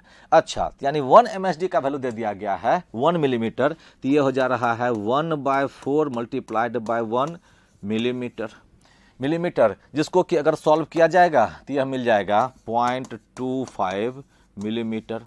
तो बच्चों इसका करेक्ट ऑप्शन जो दिख रहा है वो दिख रहा है ऑप्शन नंबर 1। तो 29 का करेक्ट ऑप्शन है option number 1। Next question number 30। Question number 30 में है बच्चों, A particle starts from rest at t बराबर 0 and moves in a straight line with an acceleration as shown in figure. The velocity of the particle at t is equal to 6 centimetre. देखो बच्चों इस क्वेश्चन में acceleration versus time graph दे दिया गया है। t is equal to 6 second पर पूछा जा रहा है वेलोसिटी। तो हम लोग जानते हैं कि वेलोसिटी भी can be found with respect to from the a t graph is from this integration. Acceleration को अगर टाइम के रिस्पेक्ट में इंटीग्रेट कर दोगे सुटेबली तो वह तुमको दे देगा वेलोसिटी। लेकिन इसमें एक्सीलेशन दो सीन में दिख रहा है, 0 से 4 तक में पॉजिटिव है और 4 से 8 सेकेंड तक में निगेटिव है। तो इस इंटीग्रेशन को दो टाइम इंटरवल में मैं तोड़ के लिख दूंगा। ये चलेगा t बराबर 0 से 5 तक, ये चलेगा t बराबर 5 तक नहीं 4 तक, ये चलेगा 4 से 8 तक, ये चलेगा 4 से 8 तक। 0 से 4 ये हो गया 4 to 8, ये हो गया 4 to 8। लेकिन क्वेश्चन पूछा जा रहा है 6 तक का है, तो क्वेश्चन पूछा जा रहा है 6 तक का ही, तो मैं इसमें 6 तक ही निकालूंगा, तो मैं इसमें 6 तक ही निकालूंगा। ठीक है, अब यहां पे a का वैल्यू दिया हुआ है +5, यहां पे a का वैल्यू दिया हुआ है -5। तो देखो ये +5 बाहर जाएगा, dt का इंटीग्रेशन t होगा, upper limit lower limit put करोगे तो ये हो जाएगा 4, फिर प्लस a का वैल्यू है -5 तो -5 बाहर जाएगा और dt का इंटीग्रेशन t होगा 6 - 4 हो जाएगा 2। तो ये हो जा रहा है बच्चों 20, ये माइनस हो जा रहा है 10, तो इसका वैल्यू हो जा रहा है 10 और वेलोसिटी मिला है तो ये हो जाएगा 10 मीटर पर सेकेंड। तो t is equal to 6 second पे इसका वैल्यू हो जाना है 10 मीटर पर सेकेंड और यह दिया जा रहा है ऑप्शन नंबर 4 में, तो इसका करेक्ट ऑप्शन है option number 4। Next question number 31। Question number 31 में है बच्चों, a ball is projected at an angle of 45 degree to the horizontal. If the horizontal range is 60 metre, the maximum height to which the ball rises is. Projectile का question 45 degree पर इसे launch किया गया है, project किया गया है, तो रेंज की बात दिया गया है। तो हम लोग जानते हैं कि अगर थीटा बराबर 45 डिग्री रहेगा तो रेंज मैक्स होता है और इसका वैल्यू हो जाता है u²/g। इसका वैल्यू क्वेश्चन में दे दिया गया है 60। ठीक है, अब इसके लिए पूछा जा रहा है मैक्सिमम हाइट क्या होगा, तो हम लोग जानते हैं कि मैक्सिमम हाइट का वैल्यू हो जाता है u² sin² theta divided by 2g। तो u² divided by g sin² theta, theta का वैल्यू दे दिया है 60 डिग्री, थीटा का वैल्यू दे दिया है 45 डिग्री, है क्लियर। तो ये हो जाएगा sin² 45 डिवाइडेड बाय 2। तो u²/g ऊपर से हम लोग खोज लिए हैं 60 है और sin 45 का वैल्यू होता है 1/√2, तो 1/√2 तो ये हो जाएगा 1/2 और फिर ये भी हो जाएगा 1/2। तो यह कट के मिल जा रहा है 15 मीटर, यानी उसका मैक्सिमम हाइट का वैल्यू मिलेगा 15 मीटर, इसलिए करेक्ट ऑप्शन दिख रहा है 3। तो क्वेश्चन नंबर 31 का करेक्ट ऑप्शन है 3। Next question number 32। Question number 32 में है बच्चों, ए 100 kg man stands on A spring balance in an elevator. तो एक व्यक्ति है जिसका मास दे दिया गया 100 kg, वह एक एलिवेटर में स्प्रिंग बैलेंस पे खड़ा है। When it starts to move, elevator जब चलना शुरू किया, द स्केल रीड्स 800 न्यूटन। देखो बच्चों इसका मास है 100 kg, तो इसका जो ट्रू वेट होगा वह होगा 1000 न्यूटन और रीडिंग जो है वह मिल रहा है उससे कम, तो 800 न्यूटन। तो तुम पढ़े होगे कि अगर लिफ्ट में खड़े हो और अपारेंट वेट का वैल्यू यानी रीडिंग का वैल्यू अगर ट्रू वेट से कम होता है तो इसका मतलब है कि वह लिफ्ट नीचे की ओर एक्सीलरेट कर रहा है, तो एक बात तो पता चल गया कि एक्सीलरेशन जो होगा वह डाउनवर्ड होगा, अपवर्ड नहीं होगा। ठीक है, अब कितना होगा एक्सीलरेशन ये पूछा जा रहा है, तो हम लोग जानते हैं क्या कि अपारेंट वेट बराबर हो जाता था ट्रू वेट माइनस ma, ए हो जाता है एक्सीलरेशन ऑफ लिफ्ट। ठीक है, तो वाजिब है यहां से अगर हम लोग ma निकालेंगे तो ये हो जाएगा वेट माइनस रीडिंग, तो वेट है 1000, रीडिंग है 800, तो ये हो जाएगा 200। तो यहां से एक्सीलेशन अगर हम लोग निकालते हैं तो 200 डिवाइडेड बाय 100, तो कट के मिल रहा है 2 मीटर पर सेकेंड स्क्वायर। तो वह लिफ्ट 2 मीटर पर सेकेंड स्क्वायर से नीचे को एक्सीलेटेड हो रहा होगा, और यह दिख रहा है हम लोग को ऑप्शन नंबर 2 में। तो क्वेश्चन नंबर 32 का करेक्ट ऑप्शन है option number 2। Next question number 33। Question number 33 में है बच्चों, at time t equal to 0, a particle starts moving along the x-axis. If its kinetic energy increases uniformly with time t, net acceleration acting on it must be proportional to। देखो बच्चों, दे दिया गया है कि kinetic energy के जो है वह डायरेक्टली प्रोपोर्शनल टू टाइम दे दिया है। तो इसका सीधा मतलब हो गया कि v square directly proportional to t दे दिया। इसका सीधा मतलब है कि speed directly proportional to root t दे दिया। इसका सीधा मतलब हो गया कि v इज इक्वल टू हो जाएगा k अंडर रूट टी। तो अब यहाँ से एक्सेलेरेशन बराबर निकाल लोगे तुम, तो ये होगा dv बटे dt, जो कि हो जाएगा k रूट टी का हो जाएगा 1/2 रूट टी, और फिर dt बटे dt हो जाएगा 1। तो साफ दिख रहा है कि एक्सीलेशन जो है वो डायरेक्टली प्रोपोर्शनल टू 1/√t है, जो कि है t पे पावर -½ तो और यह मिल रहा है ऑप्शन नंबर 4 में। तो इसलिए क्वेश्चन नंबर 33 का करेक्ट ऑप्शन है option number 4। Next question number 34। Question number 34 में है बच्चों, A solid cylinder of mass 6 kg is rolling on a horizontal surface with velocity 8 metre पर सेकेंड। अच्छा, एक सॉलिड स्फीयर है और वह बोला जा रहा है कि हॉरिजॉन्टल सरफेस पे रोल कर रहा है। तो देखो बच्चों, सिर्फ रोलिंग अगर बोल दिया जाता है तो इसका मतलब होता है कि प्योर रोल कर रहा है। तो प्योर रोल कर रहा है, तो प्योर रोल करता हुआ सॉलिड सिलेंडर जिसका मास दे दिया 6 kg, वो 8 मीटर पर सेकंड से चल रहा है। Collides horizontally a spring having force constant 400 newton per metre, the maximum compression produced.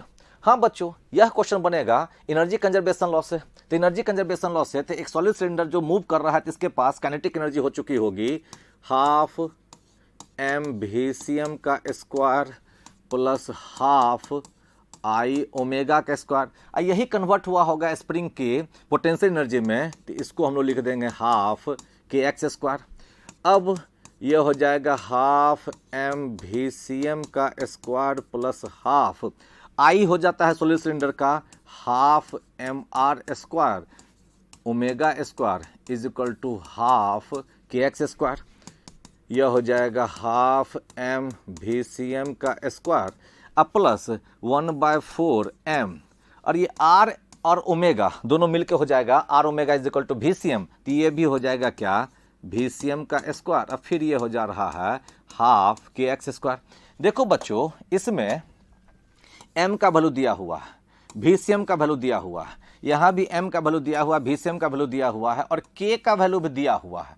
तो हम लोग से पूछा जा रहा है x का वैल्यू।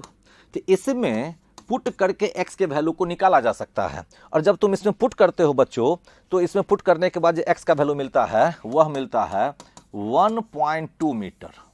वह मिलता है 1.2 मीटर, जो कि ऑप्शन नंबर 1 में है। तो 34 का करेक्ट ऑप्शन है option number 1। Next question number 35।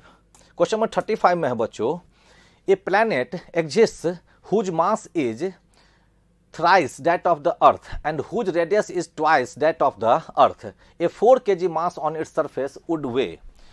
पूछा जा रहा है क्या कि एक प्लैनेट है, एक प्लैनेट ऐसा है जिस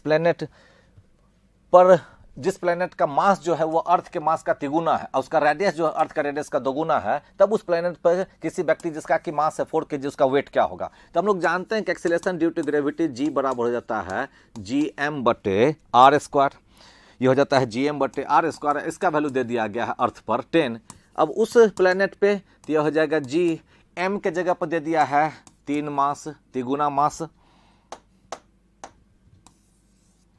इसका जो वैल्यू दे दिया गया है तिगुना मास, तो ये हो जाएगा 3m। और रेडियस के बारे में बोल दिया गया है कि रेडियस जो है वह है ट्वाइस, तो ट्वाइस तो ये हो जाएगा 2r का होल स्क्वायर, तो ये हो जा रहा है 3gm divided by 4r square, तो gm बटे r तो 10 है, तो ये हो जाएगा 310 डिवाइडेड बाय 4। तो उस पे जो वेट होगा उस व्यक्ति का तो वह हो जाएगा mg डैश, m का वैल्यू है बच्चों 4, तो ये हो जाएगा 3 इंटू 10 डिवाइडेड बाय 4, 4 4 कट गया, तो ये हो जाएगा 30 न्यूटन। तो उस प्लेनेट पे उस व्यक्ति का वेट हो जाना है 30 न्यूटन, जो कि दिख रहा है ऑप्शन नंबर 2 में। तो क्वेश्चन नंबर 35 का करेक्ट ऑप्शन है ऑप्शन नंबर 2। नेक्स्ट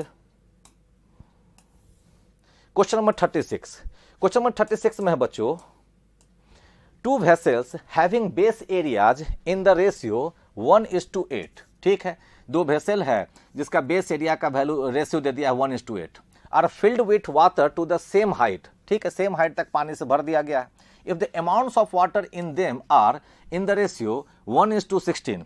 ठीक है, एक में पानी जितना है उसका 16 टाइम दूसरे में पानी है। Then the ratio of the pressures on their bottoms will be. ओ, तो देखो बच्चों, किसी भी कंटेनर में जब पानी रखा हुआ रहता है तो बॉटम पर जो प्रेशर रहता है उस प्रेशर के लिए हम लोग जानते हैं कि यह होता है रो जी एच, यानी यह प्रेशर का वैल्यू जो है वो डिपेंड करता है acceleration due to gravity, height of पानी और डेंसिटी ऑफ लिक्विड।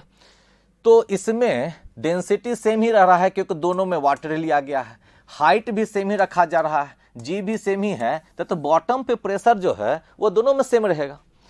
साफ दिख रहा है कि यह बॉटम पे प्रेशर जो हुआ है ना तो वेसल बेस के एरिया पे डिपेंड करता है, ना ही अमाउंट ऑफ वाटर पे डिपेंड कर रहा है। इसलिए बच्चों दोनों ही केस में बॉटम पर प्रेशर का वैल्यू हो जाएगा सेम, इसलिए इसका आंसर हो जाना है ऑप्शन नंबर 2 1:1। तो क्वेश्चन नंबर 36 का correct option option number 2। Next question number 37। Question number 37 में है बच्चों, to wires A and B made of same metal have equal length and radii in the ratio 1:4. Same load is hung from the both of them. If the strain is in A is 0.08, that in B is। अच्छा, दो तार है, दोनों तार का material same दे दिया है, length same दे दिया गया है, रेडियस का वैल्यू दे दिया है रेशियो में, तब पूछा जा रहा है स्ट्रेन क्या होगा। तो हम लोग जानते हैं क्या कि stress is equal to Young's modulus time strain. तो स्ट्रेन हो जाएगा बच्चों stress divided by Y. Stress हो जाता है फोर्स बटे एरिया, तो यह हो जाएगा pi r square multiplied by y. तो साफ दिख रहा है कि स्ट्रेन डायरेक्टली प्रोपोर्शनल तो हो जा रहा है 1 बटे रेडियस का स्क्वायर, 1 बटे रेडियस का स्क्वायर। अब अगर दो वायर ए और बी है तो ए में स्ट्रेन डिवाइडेड बाय बी में स्ट्रेन बराबर हो जाएगा ए का रेडियस बी का रेडियस डिवाइडेड बाय ए का रेडियस का स्क्वायर, और यह दे दिया है 1:4, तो इसको लिखेंगे 4:1, जो कि हो जाना है 16 डिवाइडेड बाय 1। यानी कि बच्चों दूसरा वायर में स्ट्रेन का जो वैल्यू होगा एस बी, वह हो जाना है क्या एस ए डिवाइडेड बाय 16, और एस ए का वैल्यू दे दिया है 0.08 ये डिवाइडेड बाय 16। तो देखो बच्चों तब जब इसको हम लोग सॉल्व करते हैं तो यह मिल जाएगा 5 × 10⁻³ और जो कि दिख रहा है 37 का, तो ऑप्शन नंबर 1 में। तो 37 का करेक्ट ऑप्शन है option number 1। Next 38। Question number 38 में है बच्चों, A particle of mass 6m which is at rest explodes into 3 fragments. 2 of the fragments each of mass m are found to move with a speed v each in mutually perpendicular direction. The total energy released। देखो बच्चों scene ये है कि मान लीजिए कि यह एक बॉडी है जिसका मास था 6m, 3 टुकड़ा में फटा, तो एक टुकड़ा मास m है v से इधर भागा, दूसरा टुकड़ा का भी मास m है v से इधर भागा। तो हम लोग जानते हैं कि बचा हुआ जो मास है जो कि होगा 4m इधर कहीं भागेगा v डैश से। क्यों इधर भागेगा? क्योंकि हम लोग जानते हैं क्या कि एक्सप्लोजन में मोमेंटम कंजर्वेशन लॉ लागू होता है, और मोमेंटम कंजर्वेशन लॉ के कारण क्या हो जाएगा कि P फाइनल बराबर होगा P इनिशियल जो कि है 0, यानी कि इस वेक्टर और इस वेक्टर का रिजल्टेंट होना है 0। इसलिए बच्चों इस दोनों का रिजल्टेंट के बराबर होगा इसका रिजल्टेंट। तो मैं कह देता हूं क्या कि यह जो मोमेंटम होगा 4m multiplied by v dash, यह हो जाएगा √m एम भी का स्क्वायर प्लस एम भी का स्क्वायर, जो कि बाहर निकलेगा तो ये हो जाएगा बच्चों एम भी रूट 2। ठीक है, अब यह एम कैंसिल आउट हो जा रहा है, तो यहाँ से वह जो बड़ा फ्रैगमेंट है जिसका मास 4m रह रहा होगा, उसका जो स्पीड होगा वह स्पीड होगा बच्चों भी रूट 2 डिवाइडेड बाय 4, तो यह हो जाएगा भी 2 रूट 2। ये मिल रहा है भी डैश, यह मिल गया बच्चों भी डैश। अब भी डैश का वैल्यू तुमको मिल रहा है भी डिवाइडेड बाय 2 रूट 2, लेकिन हम लोग से पूछ रहा है कि एनर्जी टोटल कितनी रिलीज हुई है। तो टोटल एनर्जी जो रिलीज हुई होगी वह हुआ होगा हाफ एम भी स्क्वायर प्लस हाफ एम भी स्क्वायर प्लस हाफ 4m और ये भी डैश का स्क्वायर, ये मिला होगा भी डैश का स्क्वायर। तो बच्चों जब इसमें तुम पुट करते हो तो यह तुमको मिल जाएगा जुड़ के 5/4 एम भी स्क्वायर, जो कि दिख रहा है ऑप्शन नंबर 4 में। तो क्वेश्चन नंबर 38 का करेक्ट ऑप्शन है option number 4। Next question number 39। Question number 39 में है ए convex lens of focal length 50 centimetre is in contact with concave lens of focal length 20 centimetre, the power of combination is. तो देखो बच्चों, हम लोग जानते हैं कि अगर दो लेंस को एक दूसरे के कांटेक्ट में रख दिया जाए तो एफ इक्विवेलेंट, तो 1/f इक्विवेलेंट जो होता है वो होता है 1/f1 प्लस 1/f2। यहाँ पर एक कन्वेक्स लेंस है, दूसरा कनकेव लेंस है, तो f1 कन्वेक्स में लेता हूँ तो यह हो जाएगा प्लस, फिर प्लस 1/f2, तो वह दिया है 20, तो यह हो जाएगा -20। तो बच्चों इसको जब तुम सॉल्व करते हो तो यह तुमको मिलता है -3/100। तो यहाँ से उस कॉम्बिनेशन का f इक्विवेलेंट मिल जा रहा है -100/3। अब देखो बच्चों, इतना सेंटीमीटर मिला, हम लोग से पूछा जा रहा है इस कॉम्बिनेशन का पावर बताओ। तुम जानते होगे कि पावर ऑफ लेंस हो जाता है रेसिप्रोकल ऑफ फोकल लेंथ, लेकिन और उसका यूनिट होता है डायोप्टर, लेकिन डायोप्टर तब लिखते हैं जबकि फोकल लेंथ का यूनिट चले सेंटीमीटर में। तो देखो बच्चों, यह है सेंटीमीटर में, फोकल लेंथ का यूनिट चले मीटर में, तब पावर का यूनिट चलेगा डायोप्टर। इतना सेंटीमीटर है तो इसको अगर 100 से तुम डिवाइड कर दोगे तो यह हो जाएगा 1/3 मीटर। तो वाजिब है इसके जो पावर होंगे तो पावर हो जाएगा 1/f इक्विवेलेंट, तो यह हो जाना है क्या -3 डायोप्टर। तो देखो बच्चों, इसका करेक्ट ऑप्शन दिख रहा है ऑप्शन नंबर 3। तो क्वेश्चन नंबर 39 का करेक्ट ऑप्शन है option number 3। Next question number 40। Question number 40 में है बच्चों, a convex lens of focal length f produces a virtual image n/2 times the size of the object. ठीक है, then the distance of the object from the lens is, मतलब u का value पूछा जा रहा है, यानी कि मैग्निफिकेशन का वैल्यू n/2 दे दिया है और तब u का वैल्यू पूछा जा रहा है और बोल दिया गया कि मैग्निफिकेशन का वैल्यू जो है 2 से ग्रेटर है। ठीक है, नो प्रॉब्लम, हम लोग इसको सॉल्व करते हैं। अब कन्वेक्स लेंस है तो हम लोग जानते हैं कि m का वैल्यू जो होगा वह होगा v/u और इसका वैल्यू दे दिया है n/2। तो यहाँ से हम लोग को समझ में आ जा रहा है क्या कि v का जो वैल्यू हो जाएगा ये हो जाएगा n/2 मल्टीप्लाइड बाय u। ठीक है, ये मिल गया v का वैल्यू। अब हम लोग जानते हैं कि लेंस है तो 1/v minus 1/u is equal to होगा 1/f। अब 1/v है तो ये हो जाएगा 2/nu, फिर माइनस 1/u, अब बराबर 1/f, ये हो गया 1/f। अब यहाँ से बच्चों हम लोग अगर सॉल्व करते हैं तो u का वैल्यू हाथ लगेगा, तो u का जो वैल्यू मिलेगा, इसको तुम जब सॉल्व करते हो तो u का वैल्यू हाथ लगेगा 2 - n divided by n multiplied by f। चूंकि n का वैल्यू 2 से ग्रेटर है तो यह लिखा जाएगा n-2/n इंटू f माइनस में। तो देखो बच्चों, ऑब्जेक्ट डिस्टेंस ये मिल गया कि -n-2/n इंटू f, ये मिल गया, लेकिन डिस्टेंस पूछ रहा है फ्रॉम द लेंस, है क्लियर, और आंसर में हम लोग को कोई साइन नहीं दिख रहा और बोल दिया n जो रहेगा पॉजिटिव रहेगा, तो इसका हम लोग को मॉडुलस बताना पड़ेगा और मॉडुलस जो होगा वो हो जाएगा n/2 divided by n into F. और यह दिख रहा है हम लोग को ऑप्शन नंबर 2 में, तो n-2 divided by n into F. तो क्वेश्चन नंबर 40 का करेक्ट ऑप्शन है option number 2। Next question number 41। देखो बच्चों क्वेश्चन नंबर 41 में है angle of prism is 30 degree and it's refractive index is √3 and one of the surface is silvered. Prism का question है बच्चों, तो इसका सीन कुछ ऐसा होगा। यह एक प्रिज्म दे दिया गया है, इसका एंगल ऑफ प्रिज्म ए का वैल्यू जो है वो दे दिया गया है 30 डिग्री और इसका रिफ्रैक्टिव इंडेक्स का वैल्यू दे दिया गया है √3। लेकिन इस क्वेश्चन में जानकारी ये दे दी गई है क्या कि इसके सेकेंड सरफेस को कर दिया गया है सिल्वर्ड, मतलब इसको बना दिया गया है मिरर। और तब इसमें अगर कोई लाइट ऐसे इंसिडेंट करेगा तो रिफ्रैक्ट करेगा और रिफ्रैक्ट करने के बाद इस पे जो आएगा तो फिर रिफ्लेक्शन होगा, रिफ्लेक्शन होगा। क्वेश्चन में बोल दिया गया कि रिफ्लेक्शन हो रहा है, at what angle of incidence a ray should be incident on one surface so that after reflection from the silver surface it retraces, यानी कि यह लाइट लौट जाए।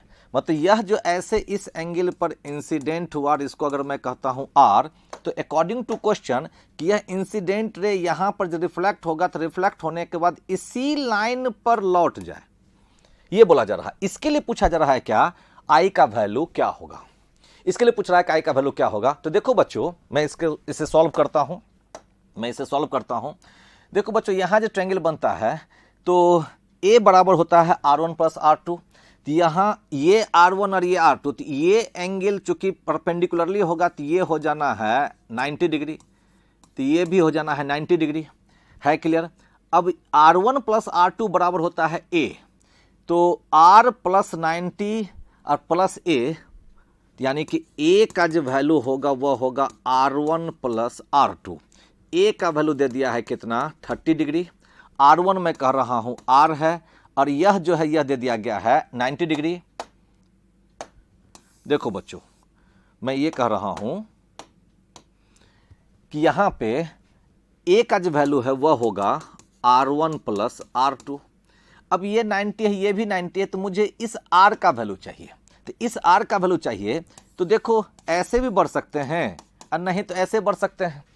इस ट्रायंगल में R का वैल्यू जो होगा वह होगा 90 माइनस, और यहां जो होगा वह होगा 180 माइनस A प्लस 90, तो ये हो जाएगा 90 माइनस ये हो गया 180 माइनस A का वैल्यू दे दिया है 30, तो 30 90 हो जाना है 120 और 180 माइनस 120 हो जाएगा 60, तो 90 में 60 घटेगा तो ये हो जाएगा 30 डिग्री, यानी इस R का वैल्यू हम लोग को मिल जा रहा है 30 डिग्री।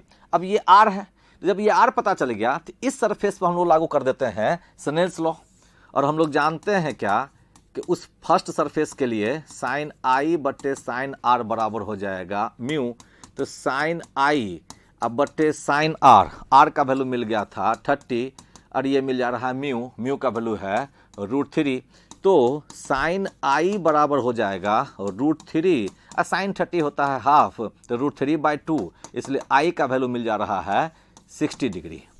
यानी कि इस सिचुएशन में एंगल ऑफ इंसिडेंस का वैल्यू होना चाहिए 60 डिग्री, जो कि दिख रहा है ऑप्शन नंबर 3 में। तो क्वेश्चन नंबर 41 का करेक्ट ऑप्शन है option number 3। Next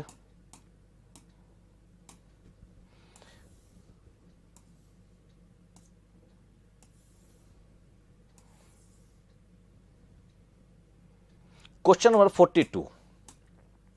question number 42 में है बच्चों, क्वेश्चन नंबर 42 में है बच्चों, a prism of refractive index √3 has a refracting angle of 60 degree, at what angle a ray must be incident on it so that it suffers a minimum deviation. बोला जा रहा है कि फिर एक प्रिज्म का क्वेश्चन है, बोला जा रहा है कि एक प्रिज्म है, तो यह एक प्रिज्म है, इस प्रिज्म का म्यू का वैल्यू दे दिया है √3 और रिफ्रैक्टिव एंगल मतलब ये एंगल ऑफ प्रिज्म के बारे में बोला और इसका वैल्यू दे दिया है 60 डिग्री। अब आपसे पूछा जा रहा है कि किस एंगल पे यह लाइट इंसिडेंट करे ताकि डेविएशन मिनिमम हो, ताकि डेविएशन मिनिमम हो, यह बोला जा रहा है। तो हम लोग जानते हैं क्या कि मिनिमम डेविएशन के केस में एंगल ऑफ इंसिडेंस और एंगल ऑफ इमरजेंस दोनों बराबर होना चाहिए, और इसके कारण आप कहते हैं कि यहाँ का एंगल ऑफ रिफ्रैक्शन, यहाँ का एंगल ऑफ रिफ्रैक्शन, यह भी दोनों बराबर होना चाहिए। तो चलो मैं मान लेता हूँ R1 बराबर R2 को मैं मान लिया R, तो ये मैं मान लिया क्योंकि क्वेश्चन दे दिया है कि मिनिमम डेविएशन है, और यह भी हम लोग जानते हैं कि एंगल ऑफ प्रिज्म होता है R1 प्लस R2, तो ये हो जा रहा है क्या 2R। तो एंगल ऑफ प्रिज्म का वैल्यू तो लिखा जा सकता है 2R के बराबर, लेकिन देखो बच्चों R का वैल्यू तो पता ही नहीं है, तो खोज लेता हूं मैं। इस सरफेस पे आओ, इस सरफेस पे हम लोग लागू कर सकते हैं सनेल्स लॉ, और ये हो जाएगा साइन आई बटे साइन आर बराबर म्यू। तो यह जो साइन आई और साइन आर के जगह पर लिखा जा सकता है, साइन आर के जगह पर लिखा जा सकता है a/2 और इज इक्वल टू म्यू।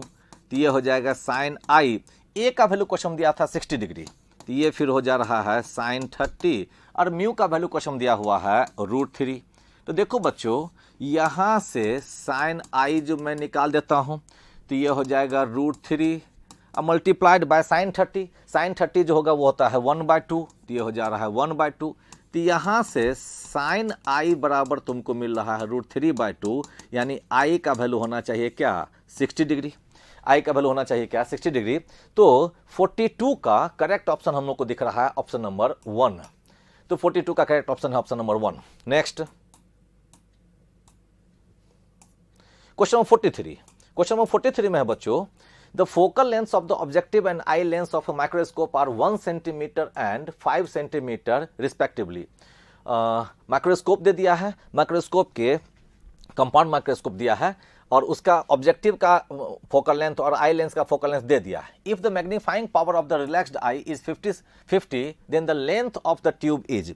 तो देखो बच्चों 43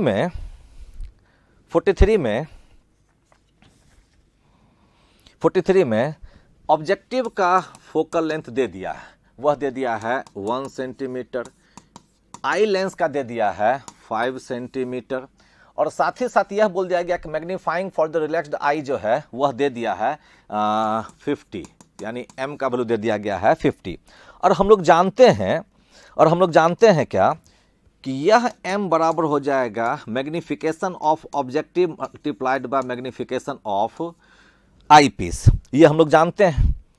तो इस क्वेश्चन से ये 50 हो गया, मैग्निफिकेशन ऑफ ऑब्जेक्टिव MO, और ME बराबर हो जाता है D डिवाइडेड बाय FE, ये हो जाता है D डिवाइडेड बाय FE। तो देखो बच्चों ये हो गया M ऑब्जेक्टिव, D का वैल्यू हो जाता है 25, और FE का वैल्यू दे दिया है क्वेश्चन में 5, तो ये हो जा रहा है 5 M ऑब्जेक्टिव, ये दे दिया गया है 5 M ऑब्जेक्टिव, और यहाँ से बच्चों M ऑब्जेक्टिव मिल जा रहा है, तो 50 डिवाइडेड बाय 5 तो हो जाएगा क्या 10, यानी कि ऑब्जेक्टिव पीस का मैग्नीफाइंग पावर जो है वह मिल गया है 10। अब हम लोग जानते हैं क्या, वह तो एक लेंस होता है, तो इसके जगह लिखा जा सकता है -v/u, इसका वैल्यू दे दिया गया है क्या 10, इसका वैल्यू दे दिया गया है 10। तो हम लोग यहाँ से कह सकते हैं क्या कि v बराबर हो जाएगा -10u, ये हो गया v। अब अकॉर्डिंग टू क्वेश्चन हम लोग से पूछा जा रहा है क्या लेंथ ऑफ द ट्यूब। तो देखो इसके लिए बच्चों u और v के बीच का रिलेशन हम लोग निकाल लिए हैं, लेकिन u का वैल्यू नहीं पता है, तो अब हम लोग को यूज करना पड़ेगा लेंस फॉर्मूला, और वह होता है 1/v-1/u बराबर 1/f। और यह सब कुछ लागू हम लोग कर रहे हैं ऑब्जेक्टिव के लिए ही, हम लोग सब कुछ लागू कर रहे हैं ऑब्जेक्टिव के लिए ही। तो ये हो गया 1/v, तो v के जगह पे आप पुट कर देते हैं -10u, फिर -1/u, और यह जो है 1/f, तो f के जगह पर दिया हुआ है 1 सेंटीमीटर, तो ये हो गया 1 सेंटीमीटर। तो इसको जब तुम सॉल्व करते हो बच्चों इसको, तो यहाँ से तुमको u का जो वैल्यू है वह मिल जाता है -11/10 सेंटीमीटर, ये मिल गया ऑब्जेक्ट डिस्टेंस का, ये मिलेगा ऑब्जेक्ट डिस्टेंस का। और इसके वजह से हम लोग आराम से निकाल सकते हैं इमेज डिस्टेंस, क्योंकि वो हो जाना है क्या -10u।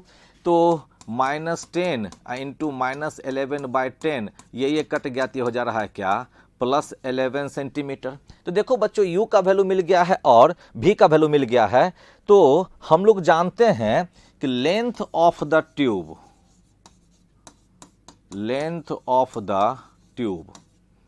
L is equal to, देखो ना क्वेश्चन में लेंथ ऑफ द ट्यूब ही पूछ रहा है कि then the length of the tube is, the length of the tube हो जाता है v प्लस एफ ई, ये हो जाता है v plus F E.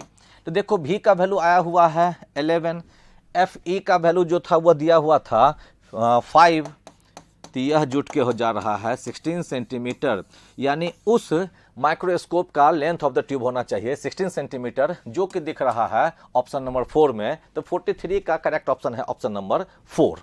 Next question number 44।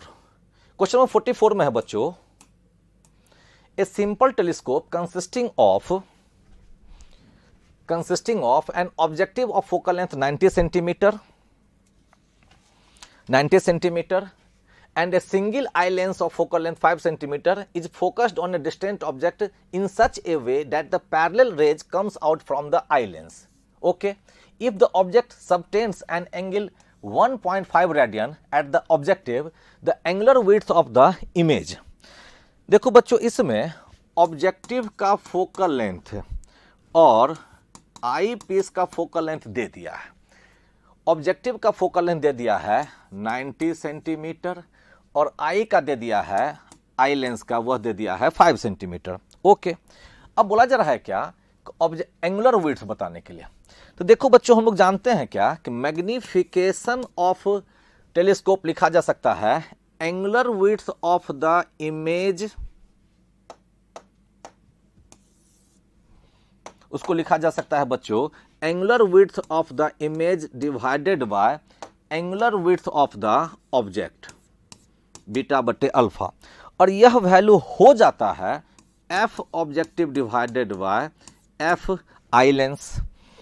Normal telescope है और तब इसमें सारा वैल्यू दिया हुआ है। तो देखो तो बच्चों बीटा बटे अल्फा बराबर हो जा रहा है एफ ओ बटे एफ ई, और एफ ओ दे दिया है 90, एफ ई दे दिया है 5, तो यह हो जा रहा है डिवाइड करके 18। तो देखो बच्चों यहां से बीटा बराबर जो हो जाएगा वो हो जाएगा 18 मल्टीप्लाइड बाय अल्फा, और अल्फा का वैल्यू क्वेश्चन दे दिया गया है 1.5 रेडियन, 1.5 डिग्री।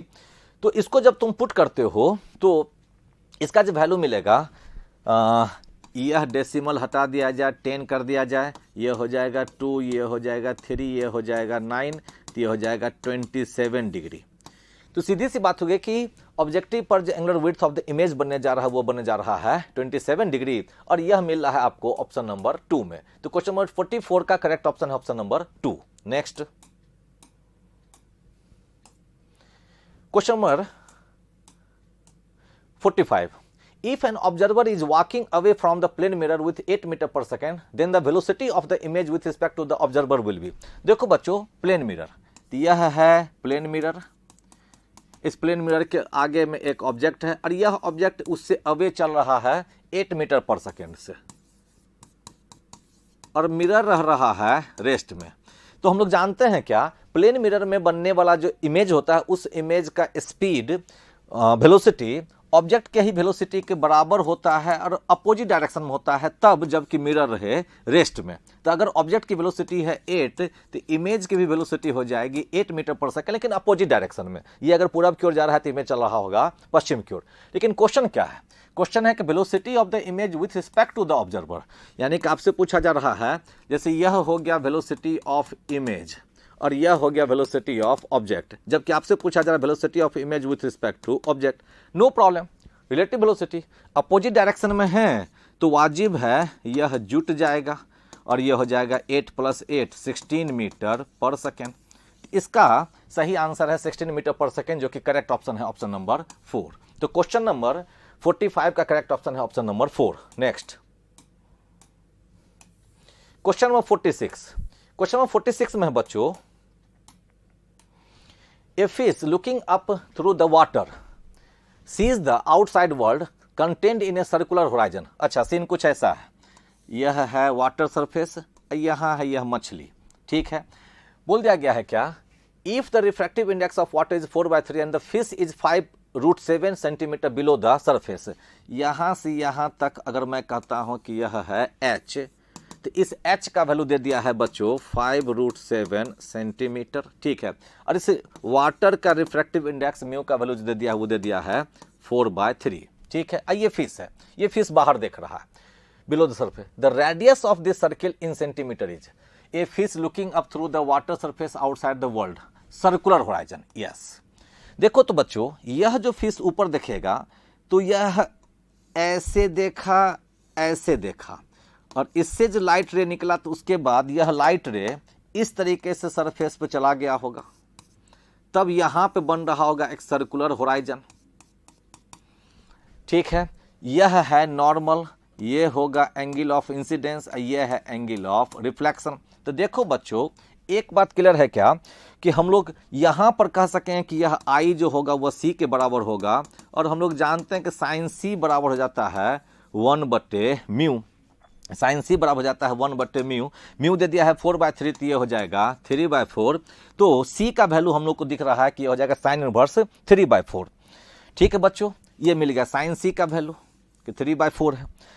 अब हम लोग जानते हैं कि यह सारे एंगल सब को लिया जाता है इंसिडेंट, मतलब नॉर्मल के काफी छोटा वाला एंगल, तो साइन सी को माना जा सकता है टैन सी, साइन सी को माना जा सकता है टैन सी।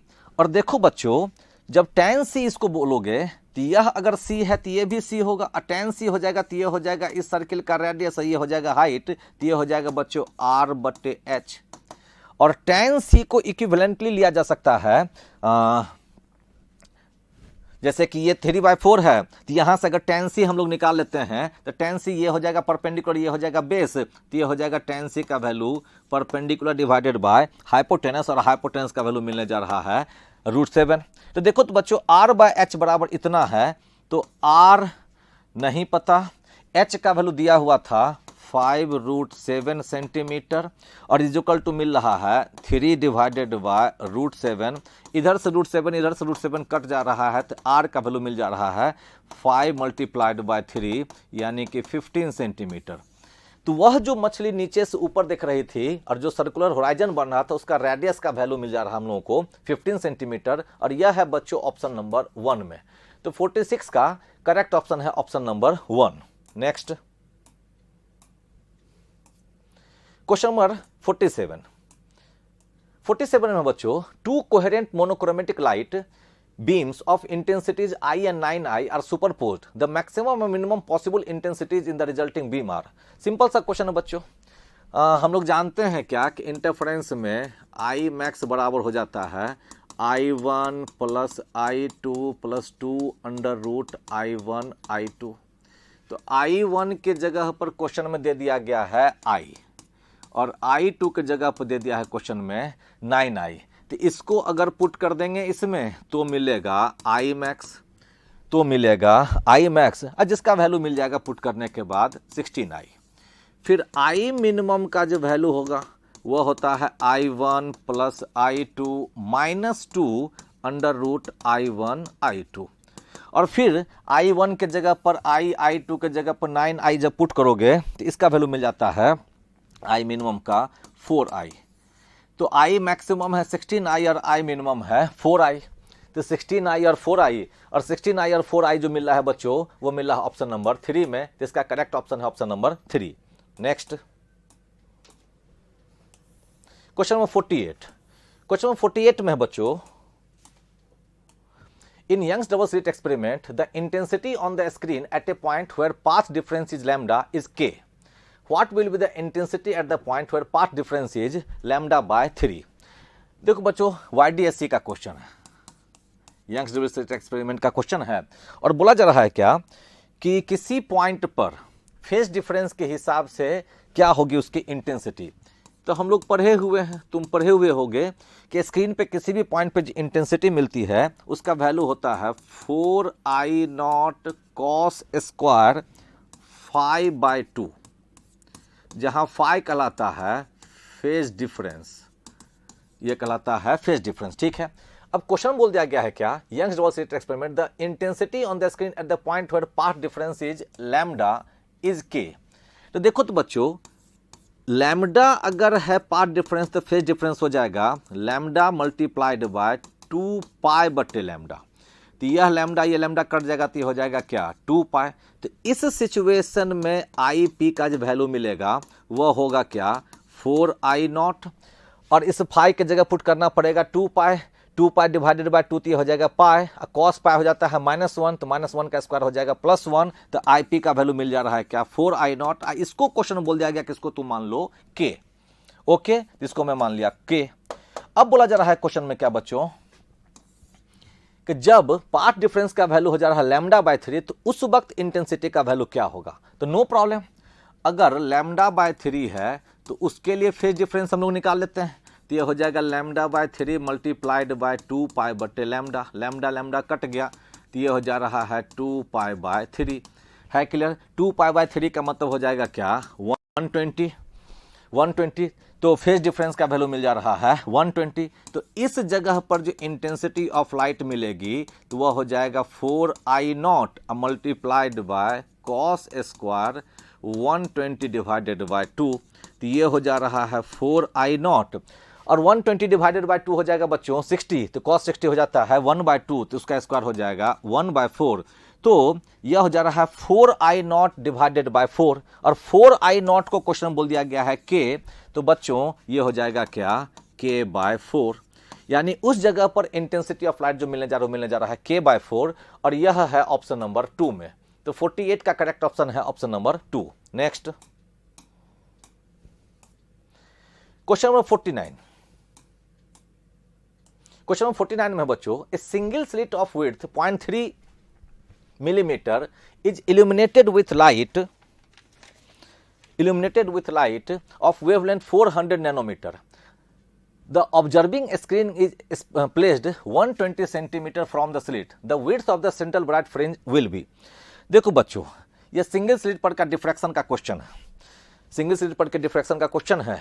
तो सिंगल स्लिट पर डिफ्रैक्शन के क्वेश्चन में हम लोग जानते हैं कि जब पढ़ते हैं कि डिफ्रैक्शन एट सिंगल स्लिट, तो वहां पर एक फॉर्मूला आता है d sin थीटा बराबर n lambda, d sin theta बराबर n लैम्डा।